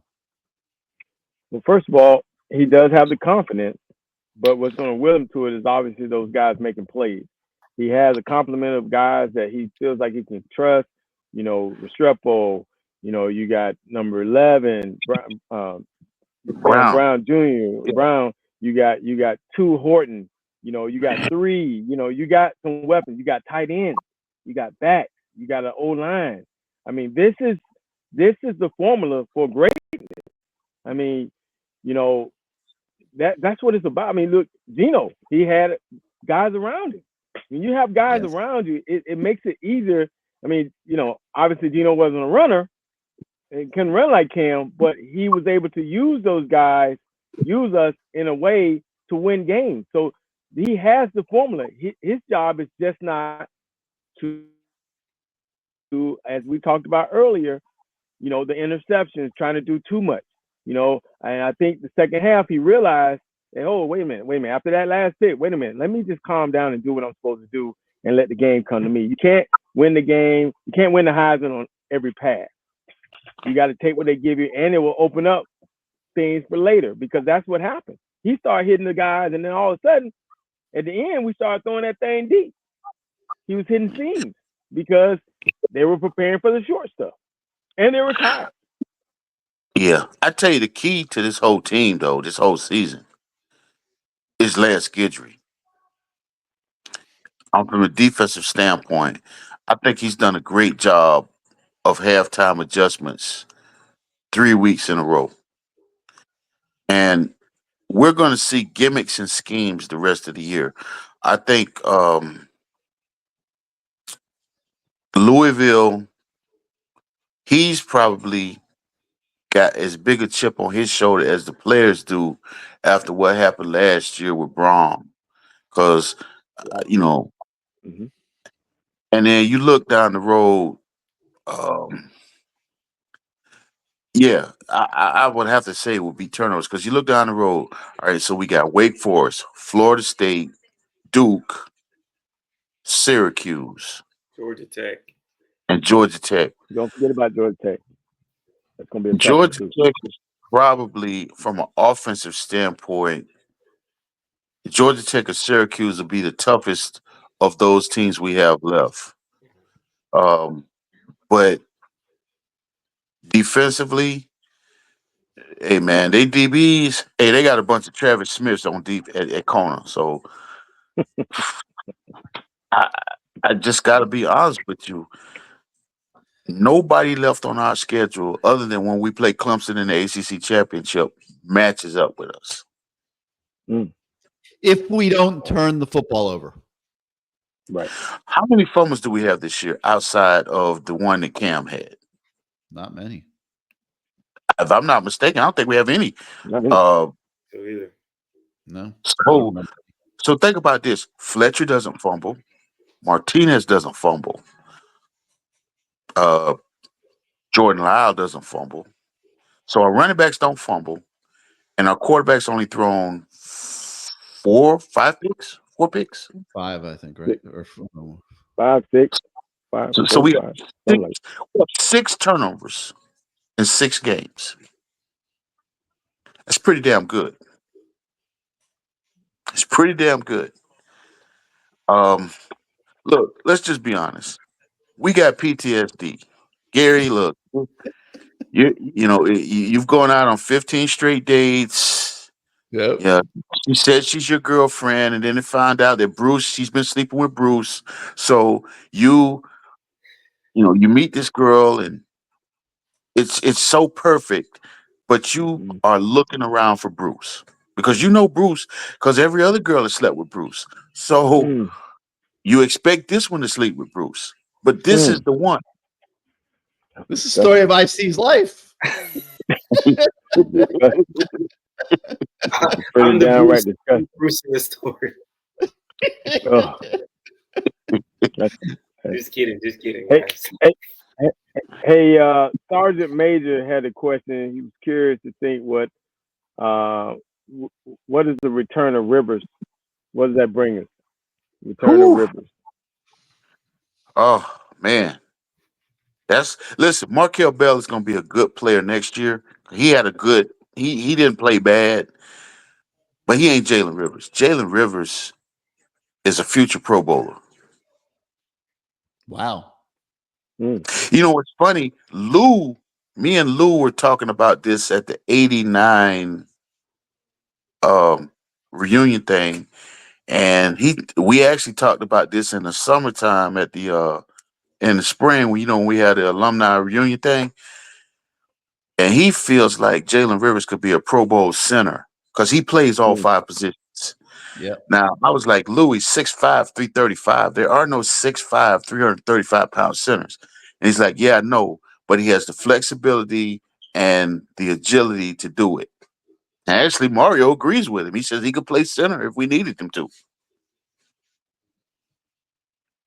And he's played every position. He played both tackles and both guards. He started all 4 positions. Center's the only thing he hasn't started at. You know what I'd like to see?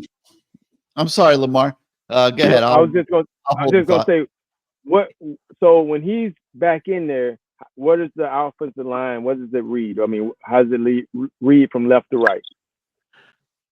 It will be Rivers, McCoy, Carpenter, Big Grinch, and Malgoa. Big and then how do they play Jalen Rivers? How do they play Jalen if the big the number 70, what's his name? The big kid, Markel Bell. He would probably get a couple. No, he would probably get a couple series to spell Jalen Rivers. Okay. Because I'm assuming that they're probably they don't want to just ease him all the way, just throw him all the way out into the deep end. I think that they're going to give Bell a couple of series so that he, doesn't get rusty. But to be honest with you, I think that in the second half of this game, I think we'll be able to play all our guys in the fourth quarter.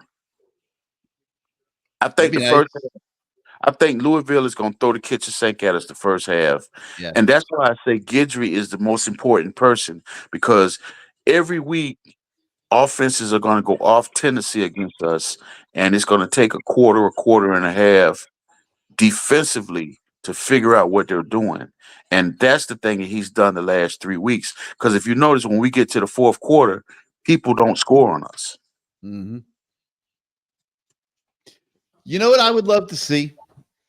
You'll probably think I'm nuts, but to get us ready for December, I want to see the offensive line win a game for us. I really do. I think it's going to get tougher when the competition gets tougher, and we're going to have to be able to get physical with people and pound the rock at times. And I would love to see the offensive line have to win a game for us here along the way with their physicality. I think we're going to run the ball. We're going to run the ball. But we got Jordan back there, man. So you want to be Dean Smith. That's who you want to be, huh? You just want to be Dean Smith. Hey, Jordan had Pippen, man. Jordan had he didn't do it all by himself. When he was by himself, and he was scoring 60 a game, the Bulls didn't win anything. Cam Ward got Restrepo. But to your I'd like point, to see more guys with all respect, LT's my guy. I mean, and I'll admit to that. But like Restrepo does not have to obliterate the record book and make LT and Michael Irvin and all these guys look like big players in Miami football lore. I'd like to see a lot more of these guys. Well, they throw the ball to Jacoby George and Horton and Sam Brown too, now. But I mean, what about, if this goes on like this, it's going to look like Lamar never even played. Well, to be honest with you, Horace was our best receiver. And then Darryl Spencer. Wow. He's sick of it. He's sick of it. No, but Gary, those guys are really good players. Really good players. No, but Gary, you're right. There's a chance at some point we're going to have to run the football, but we can. That's the point I'm making. It's just that, okay, the way our offense is set up, they basically adjust to what the team is doing. So let's just say Louisville comes out and says, we're just not going to let you bomb us like it's Hiroshima. So they playing 2 high safeties, and they got 7 in the box. They're doubling Restrepo a lot. We're going to run the ball down their throats.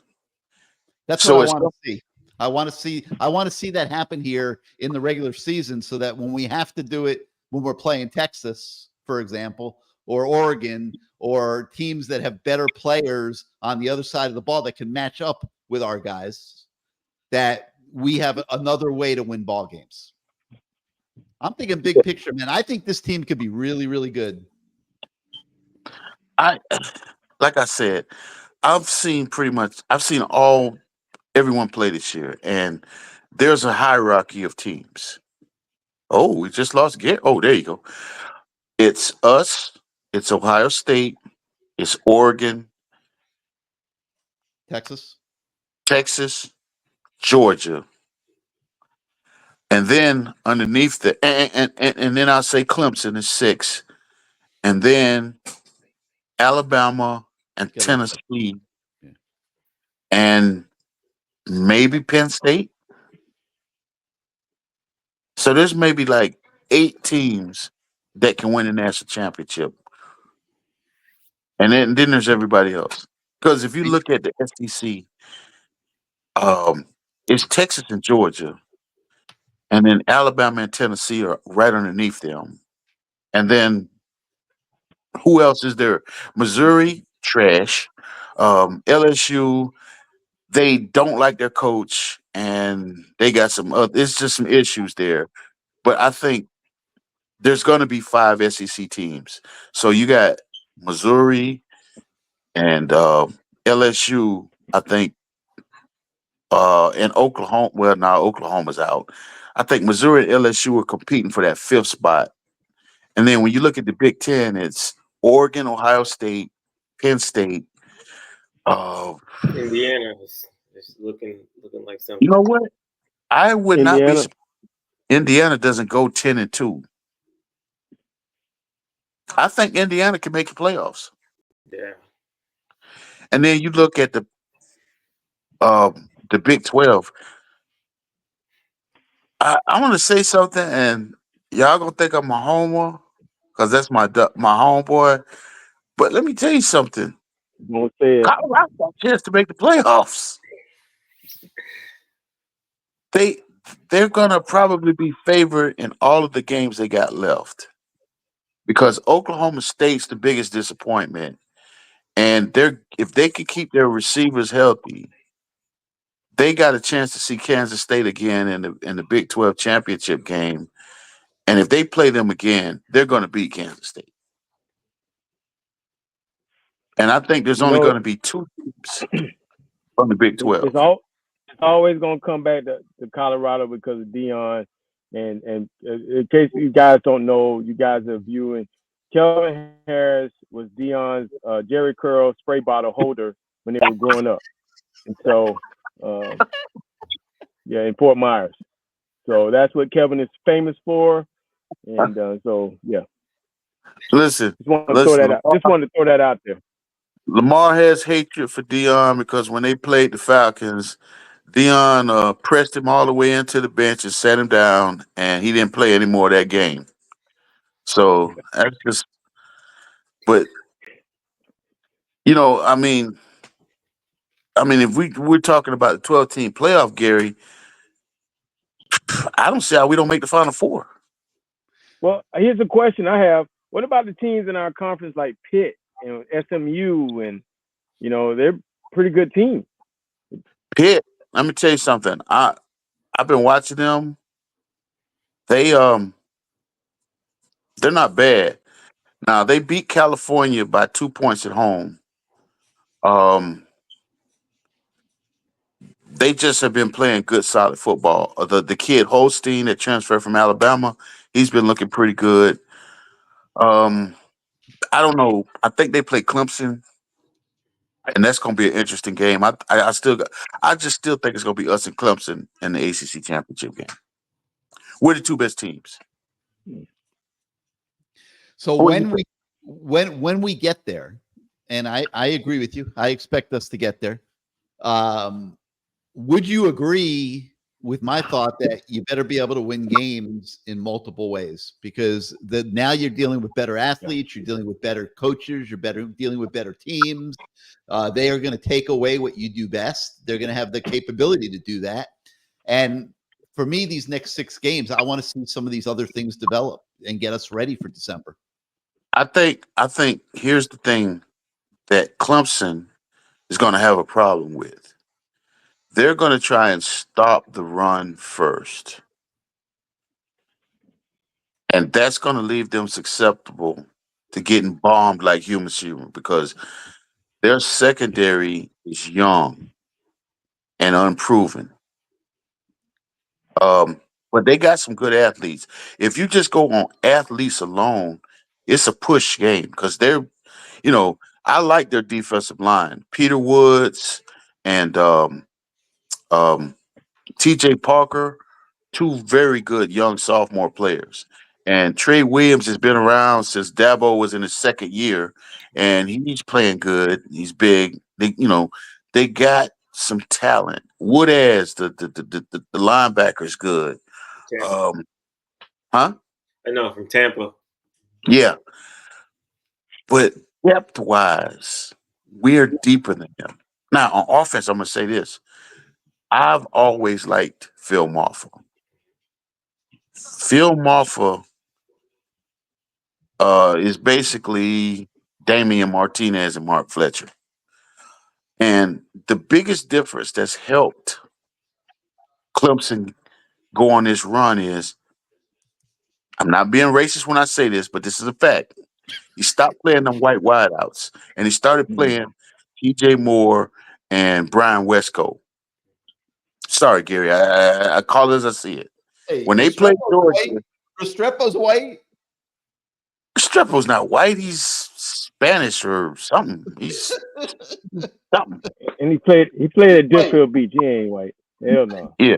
Listen, when they played Georgia, they had Westcott and TJ Moore on the bench, and Antonio Williams was still recovering.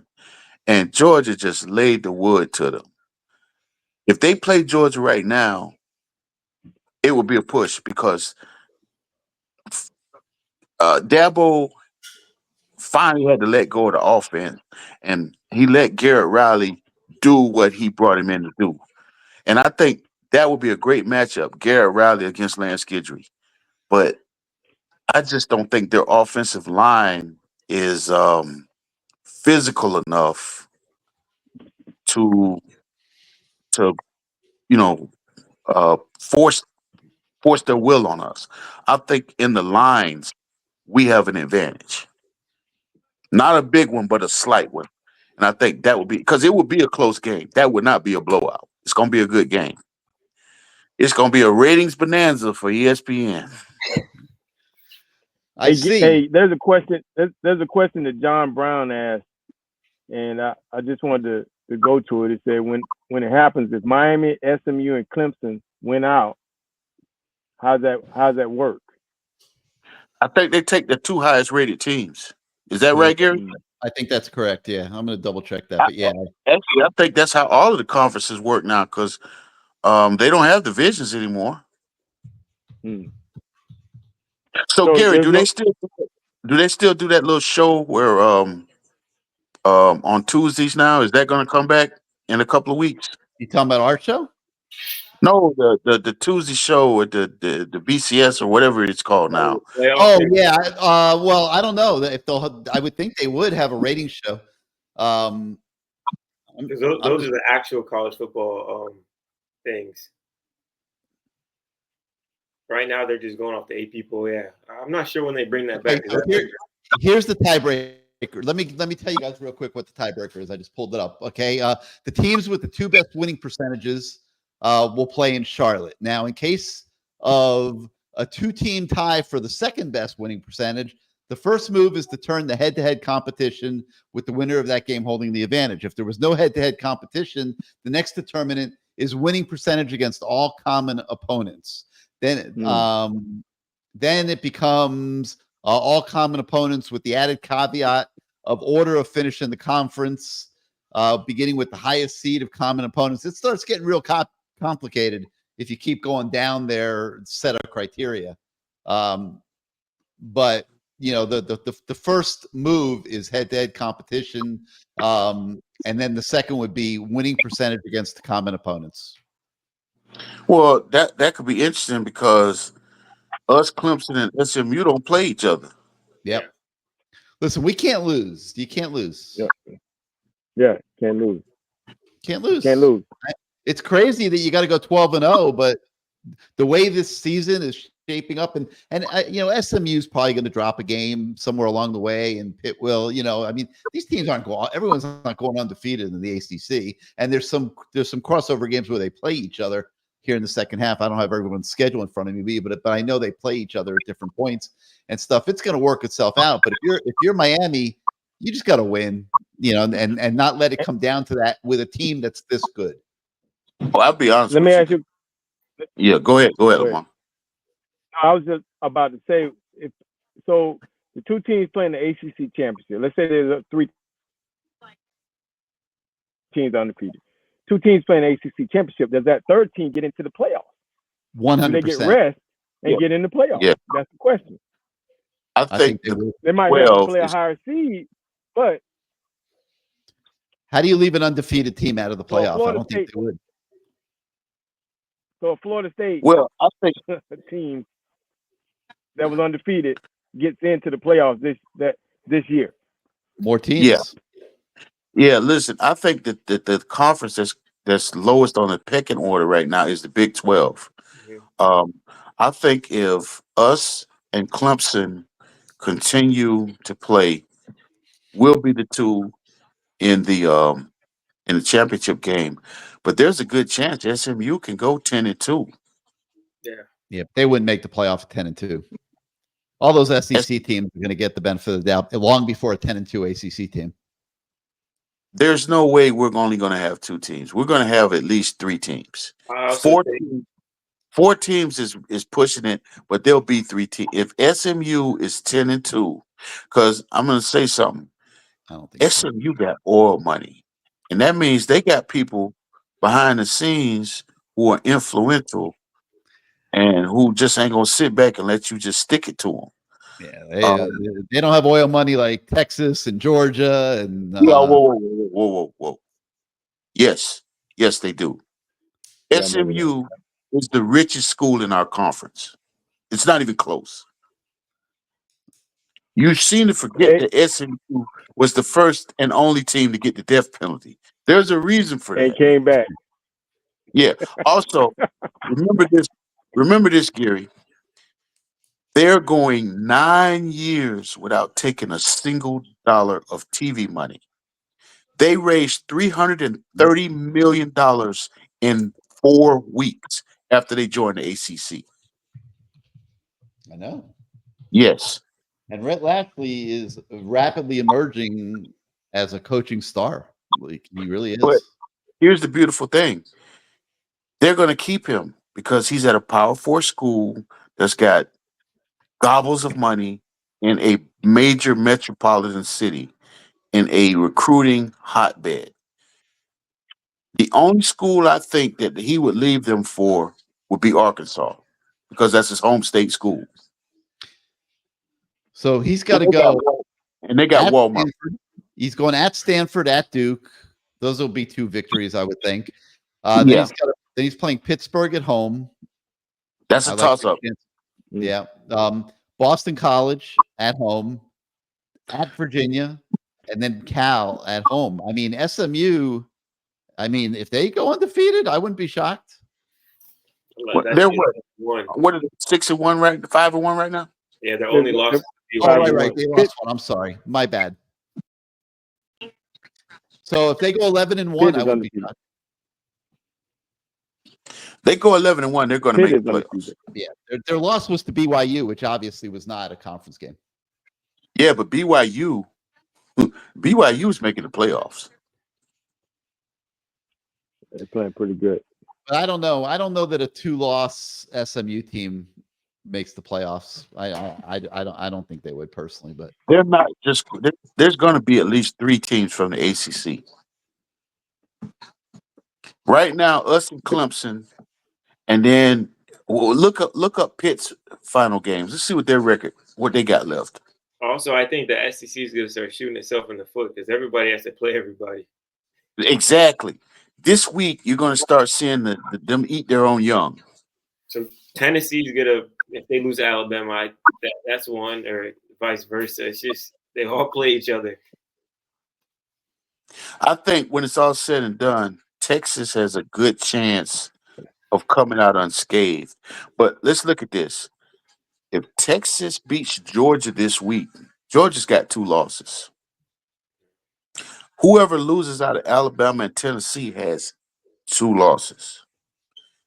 And both, if I'm not mistaken, I think Tennessee, Alabama, both have to play LSU. So, one of them could end up with 3 losses. So I wouldn't be surprised if there's not a 3-loss SEC team in the playoffs. But we're going to have 2-loss. That would be horrible. I hope they don't do that. What about a 2-loss? What about a 2-loss Ohio State? Because they squeeze in. If they lose to Penn State, a 2-loss Ohio State. Well, let me see. You got Penn State, Ohio State, Oregon, and Indiana. Who else is good in the Big Ten? Michigan's garbage. Yeah, Michigan won't make it. Michigan State is garbage. So Pittsburgh. So now you ask yourself, can a 2-loss? Well, no, wait a minute. A 3-loss Michigan team, because I don't see them beating Ohio State. No. Hey, so Pittsburgh, bringing it back to the ACC here for a minute, they got to play Syracuse at home. Then they're at SMU. That's a toss-up. Virginia, they play Clemson at home. Then they're at Louisville. We'll see what kind of football Louisville's playing late in the year, and then Boston College. So don't sleep on Boston College. That quarterback. And Bill O'Brien, he might be a prick of a person, but he's not a bad coach, not a bad schemer. Yeah. So these last 6 weeks are going to be interesting, but I really do believe we're going to come through undefeated. Have to. Kevin, you have been saying this. You have been saying this for years. Yeah, you have said this for years. And I have every time said, what are you thinking, bro? Don't say that. But there's a chance. Now, we got black a chance for it, man.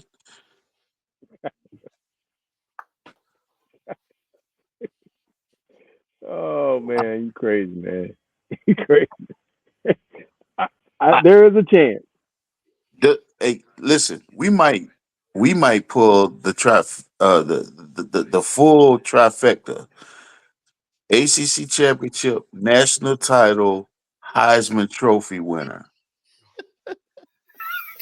Number one. Hey, What do man. you think I see? You're being very quiet up there. What do what do you think of all this?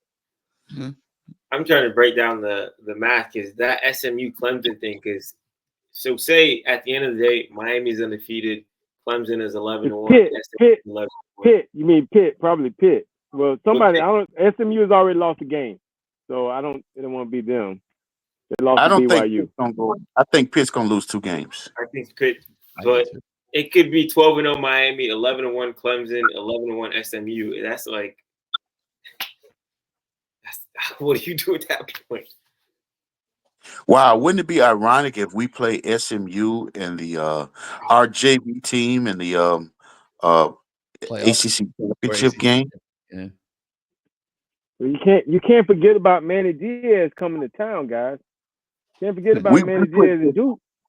We're gonna put 50 on Duke. That's the bell. That's what I call the Cuban coffee bowl.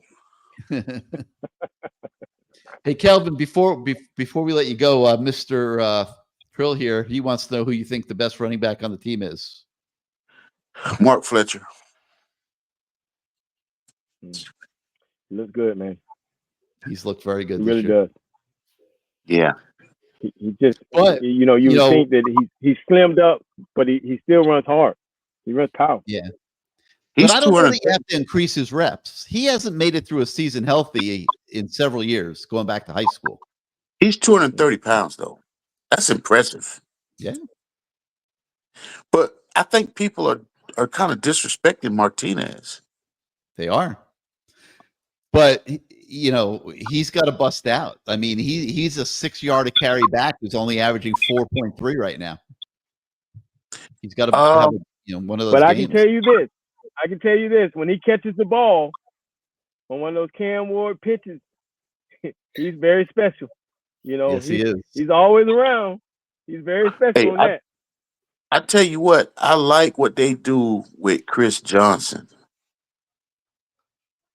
He puts a lot of pressure on defenses when they run him into that, what I call that old Leonard Conley formation.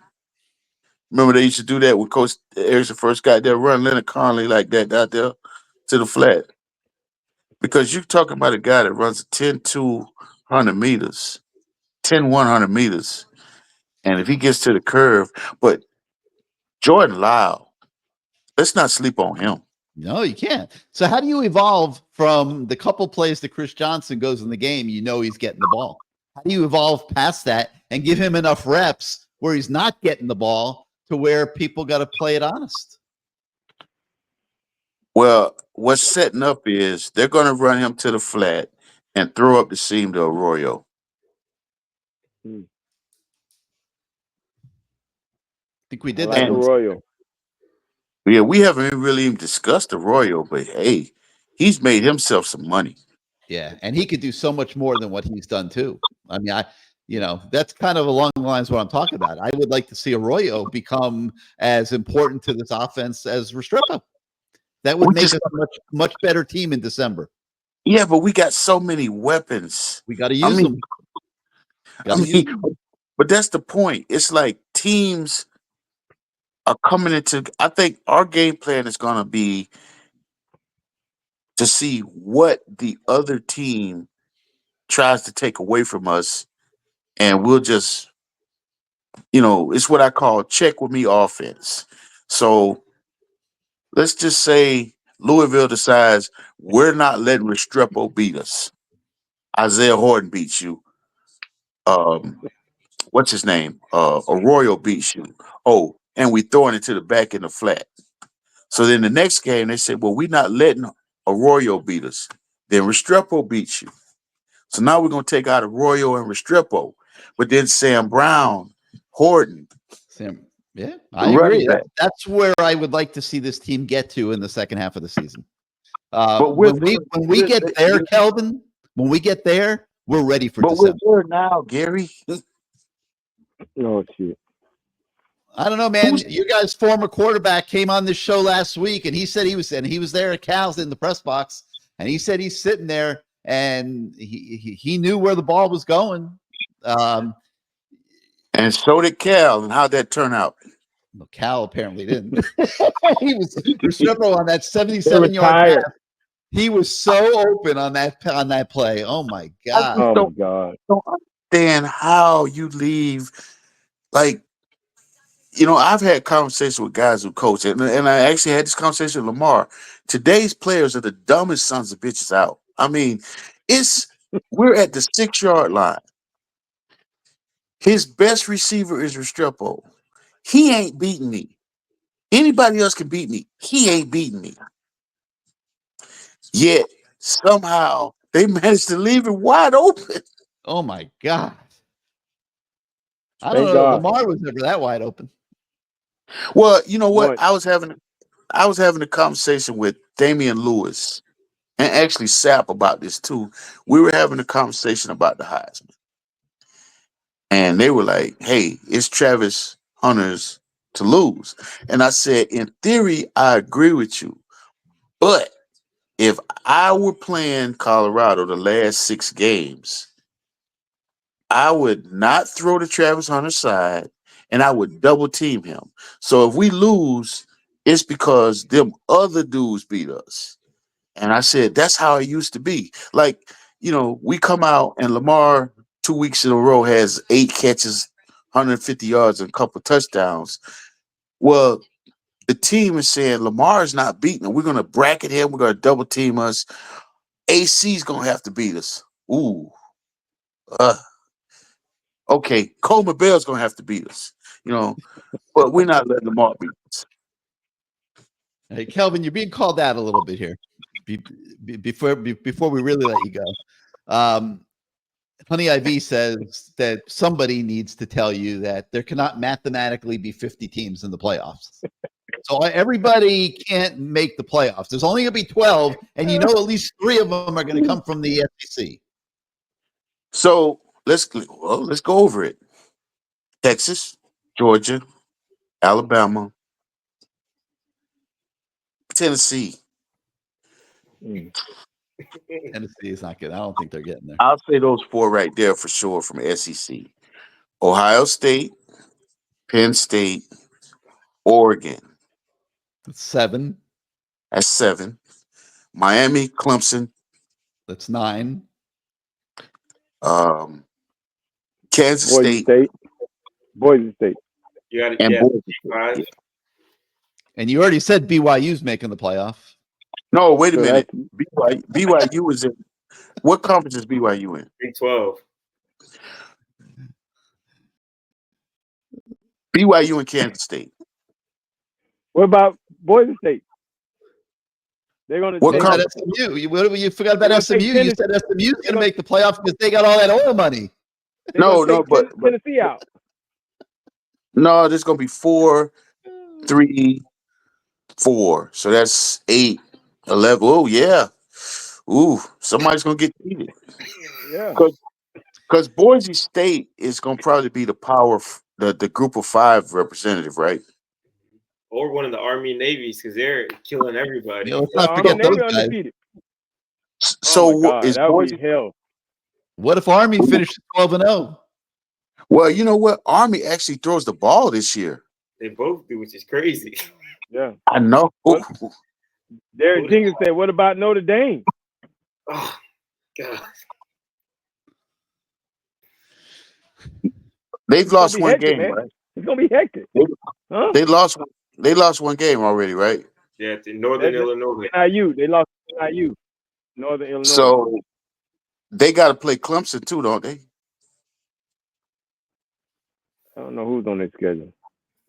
They still got to play FSU.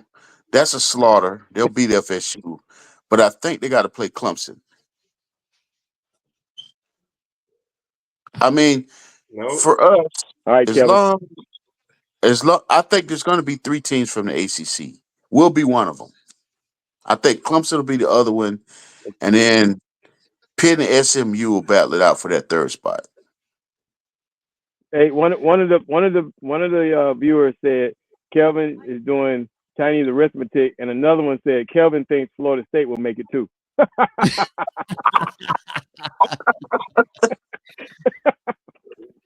Hey, Florida State couldn't beat Tallahassee Lincoln right now.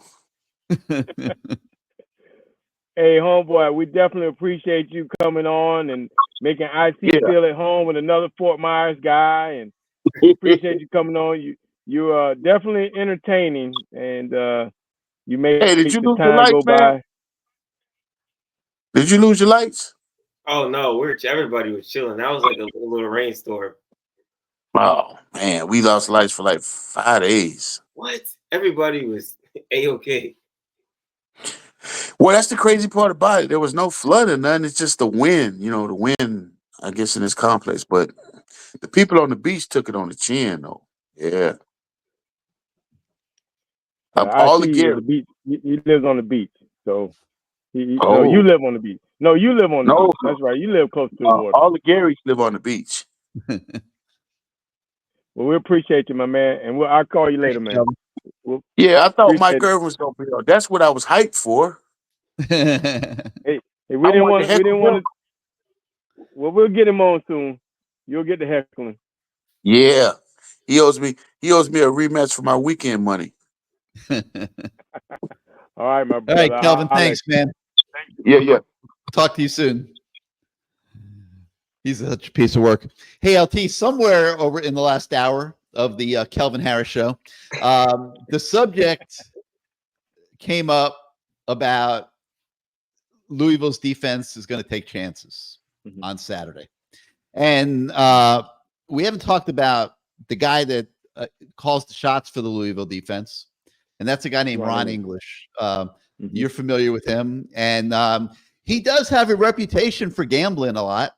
And if he feels outmanned by Miami, which he may, and I see you chime in on this because you've looked hard at this Louisville defense, but he probably will take a lot of chances and will blitz a lot. Well, I think he doesn't really have the horses on defense, linebackers, the DBs to play a lot of conservative defense because he can get exploited. Those guys can get exploited. So he will take some chances. He's been known to take chances. 2 years ago when he was at 2 years or 3 years ago at Purdue, when they were playing Syracuse on national TV, he went a zero blitz on fourth and 24. I think they were on the 25-yard line, and Arondé Gadsden's son beat him on a post corner to win the ball game with no time left on the clock. So he will take some chances. He will try to light you up, but you just got to be prepared for it. And I don't think they will. I think they'll try to be conservative, but if you're conservative against this offense, Cam will pick you apart. So he's going to have to take some chances. And when he does take those chances, I think Miami will be prepared and ready, especially with getting the offensive lineman back. That shores up the protection a little bit. Having those running backs, and most importantly, having those tight ends. Yeah. And Cam's shown, right? I see that he's willing to go to the checkdowns. Yeah, no, I forgot somebody mentioned in that second half he made that adjustment, and it really kind of started to open things up a little bit. But kind of what I want to touch on with Ron English, last year's Miami team that is nowhere near how good this team was offensively, put up 31 points on them, and we're a couple yards away from potentially tying up, and then a couple slips up in that game. So I think Miami's offense is going to have a day against this Louisville defense. I think I looked it up. I think the last 4 FBS quarterbacks have thrown for over 275 passing yards versus them. The only quarterback that hasn't really torched them was Riley Leonard, and he's like a poor man's Tim Tebow. So that's one thing there. So I think Cam Moore's going to, be very, very effective. And another thing that I saw is quarterback runs have been very, very effective against this defense. The guy at Virginia, the quarterback, I think his first 2 carries went for 13 and 20 yards. Jennings at SMU ran for about 85 yards. Riley Leonard ran for a good amount of yards.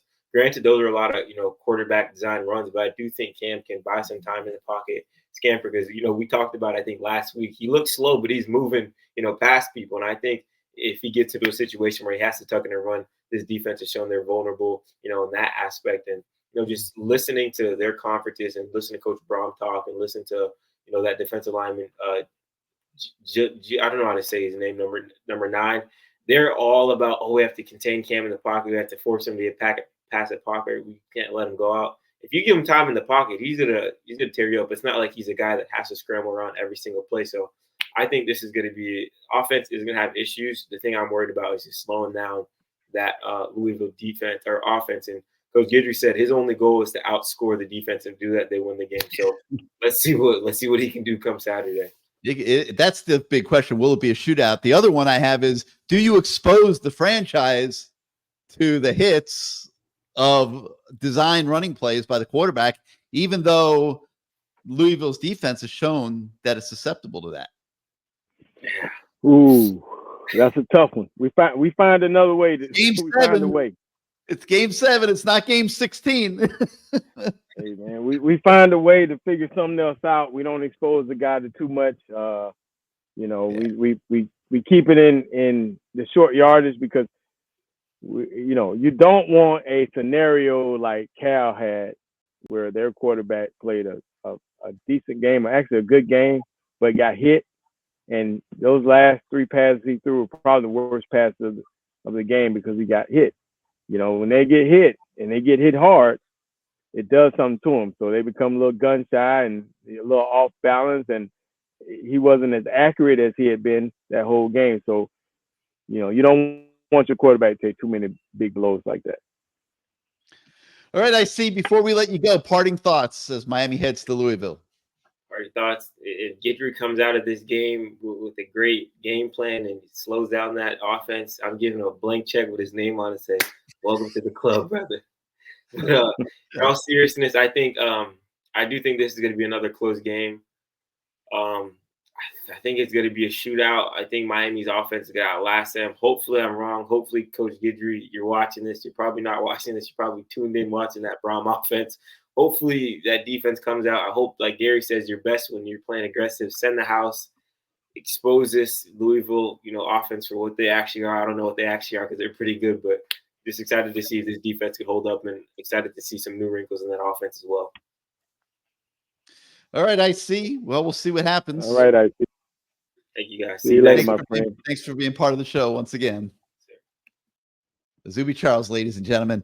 All right, so LT, you coached at Louisville. Mm-hmm. I think the fact that this is a noon game is huge for Miami. I've been in that stadium for night games. It can get pretty electric up there at the Ville, under the lights for sure. You've coached obviously in day games and night games in that stadium. How hard of a place is it to play? How big of a factor is it that this is a 12 noon game? That's a good point, Gary, bringing up the 12 noon game. They've had some electric environments as far as night games. Florida State, when they had Jameis Winston, and we almost pulled that one out. I mean, Clemson, where they won on the last seconds. I mean, you're right. A noon game up there, it kind of evens it up a little bit. The thing that I always worry about with Florida players, if it's under 70 degrees, they're gonna have on a lot of stuff. I'm telling you, watch. And by the second half, it's going to say 12:30. By 1:30, they're gonna be stripping down, getting naked. Okay, but I guarantee in the beginning, watch how many white sleeves you see in the beginning of the game, and it's only 60. Was it supposed to be 68, maybe 70? Oh man, I mean, you're right. I mean, I'm looking like tomorrow at 9 a.m. It's 40 degrees. I'm talking 10 a.m. when they actually are walking out into the stadium, it's 46 degrees. That's what I'm talking about. At noon, it's 54 degrees tomorrow in Louisville. So it doesn't hit 60 till 5 o'clock in the afternoon. Yeah. Damn, it's gonna be a little chilly up there tomorrow. Now Friday, a little nippy. That's why I'm wearing the hat, Gary.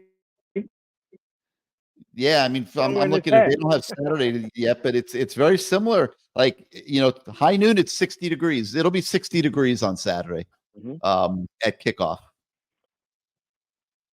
So with that being said, that'll be interesting for the Florida players, for our guys. You're gonna be wrapped up. I mean, hell, I've been there. I've been wrapped up and looking at the other team. I'm like, aren't y'all cold? Man, it's 60 degrees. It ain't cold at all.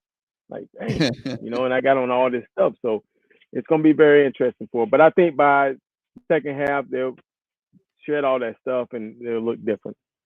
They'll look different. All right, let's play a little word association to wrap things up tonight. All Let's right. start with Jeff Brom.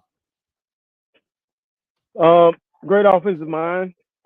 Great person. I was telling you before we came on air, when we left to go to when Bobby Petrino told me that I was going with him to Louisville, I asked him who else was going, and he told me, I don't think Jeff is going, but I think Jeff probably going to try to grab this job. So I walked over to the AD's office and I had a conversation with the AD about Jeff Brom and basically told him that he is the man for the job. He'll do a great job. He's different than Petrino. He's a player's coach. He was a player. He's easy to get along with. He's a very great offensive mind. And when I left that office, before I left that office, the AD told me he appreciated the conversation and he appreciated my, me coming to bat for Jeff Brom. I think the world of him. I think he's a great coach. But this Saturday, he can't be great. He can't be great this Saturday. He can't be great this Saturday. Not this Saturday. My man Cesar Iglesias says I was going to show up in flip flops and Tommy Bahamas and my cane and my cane glasses. You think I should take these on the trip, LT? He's not lying though. I got to think about what I pack. No doubt about it. All right. University of Louisville. You were there. Dear to my heart. One of my daughter was born there, so dear to my heart. Great opportunity, great place. It's more than a college town. It's a city that has a lot to offer the kids, and it has a great South Florida connection as far as kids going to school up there. The kids that obviously Miami doesn't want, they get the second tier kids. So they've done a great job of getting those guys. And actually this weekend they are celebrating, from what I heard, Teddy Bridgewater. Oh wow! They're celebrating him. Yeah. So it's an alumni weekend, and I think they're gonna retire Teddy or honor him in some way. So they got their own little game plan as far as getting people in the seats. But it's a nice place, man. It's a really good place, and it's like a second Florida team. It's you can add them to the list. If Florida State ain't crap this year, you can add them to our list. Let's go Lance Guidry.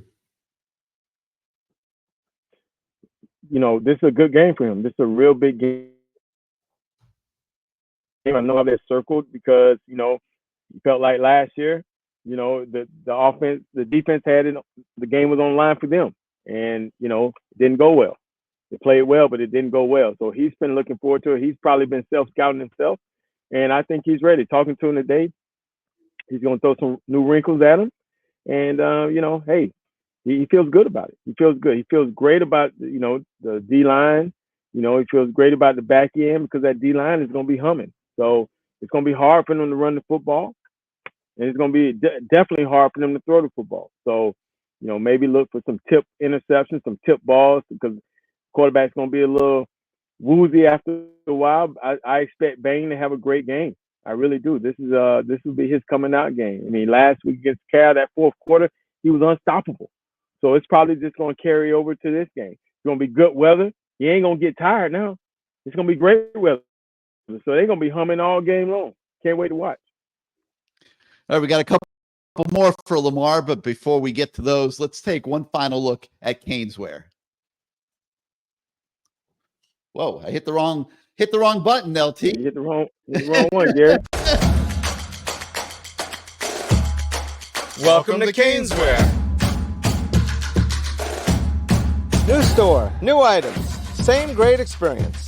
Family owned and operated since 2010, CaneSport has the latest merchandise from the Miami Hurricanes, Miami Dolphins, Florida Panthers, Inter Miami CF, and more. Come visit us at our store in Davie on University Drive, just south of 595, or online at canesware.com. CaneSport, the spot Miami fans shop.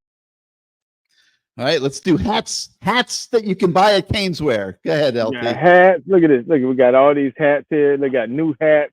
They got all this stuff. Look at these hats, man. Great hats. Get your CaneSport here. I need to give it to one of my.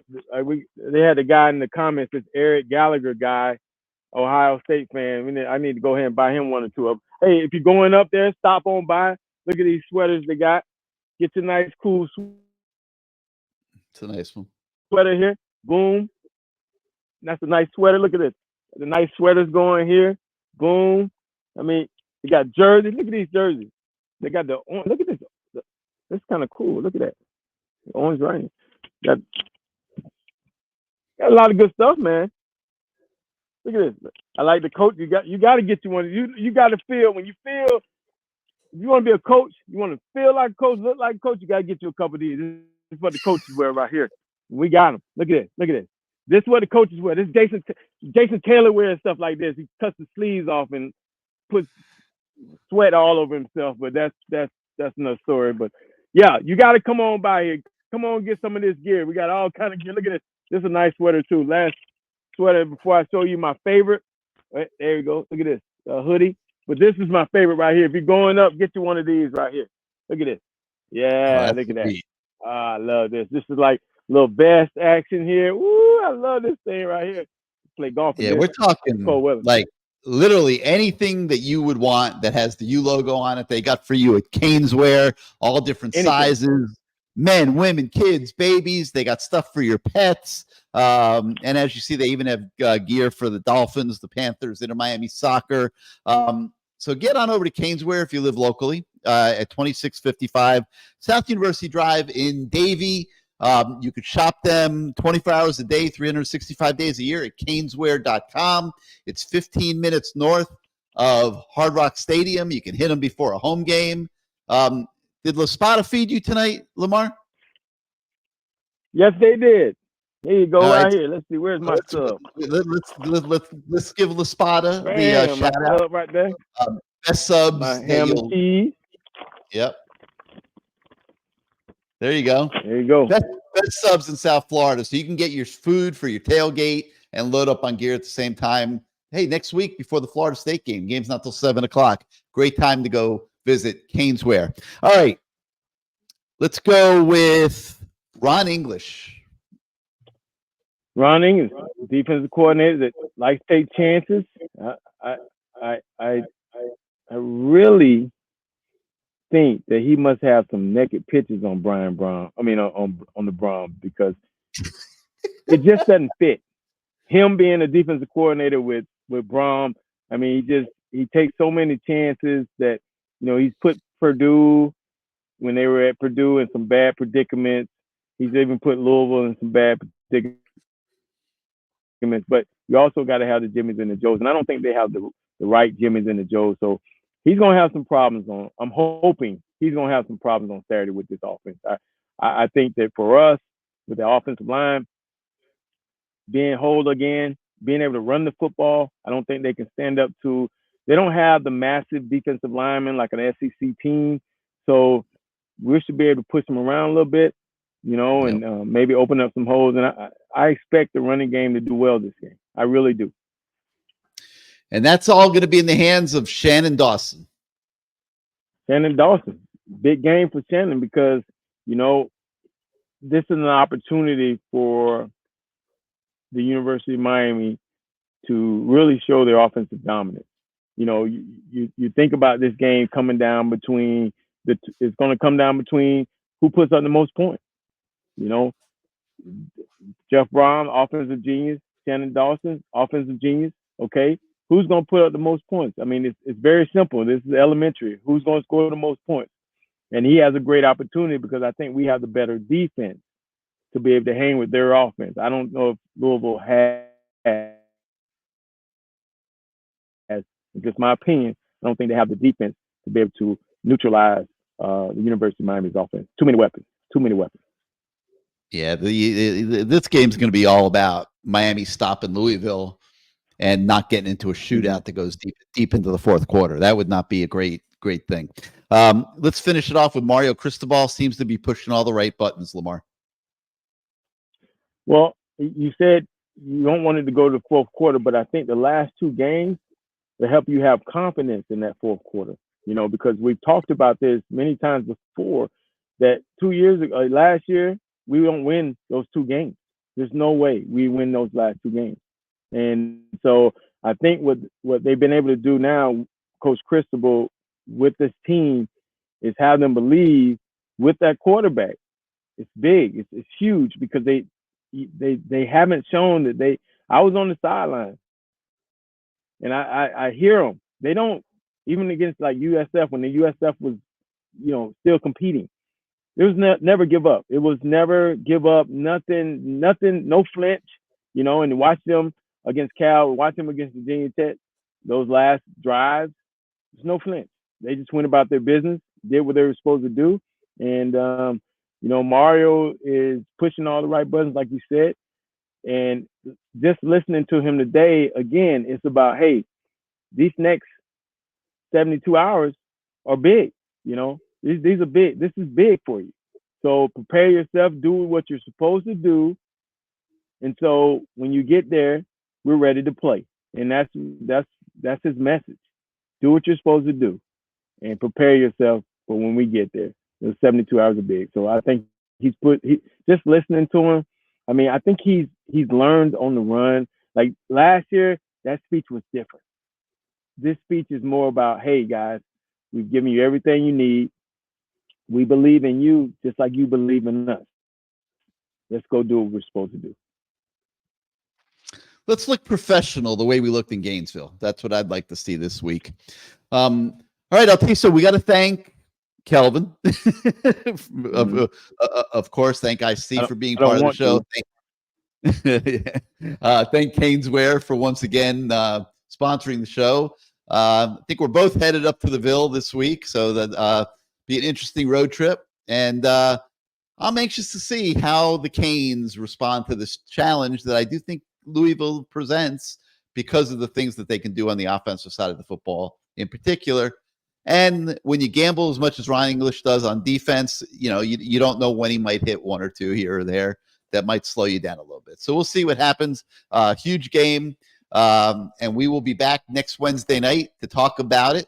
So for Izubee and Lamar, I'm Gary. Thank you so much for joining us tonight, everybody. We will see you next time. Go Canes.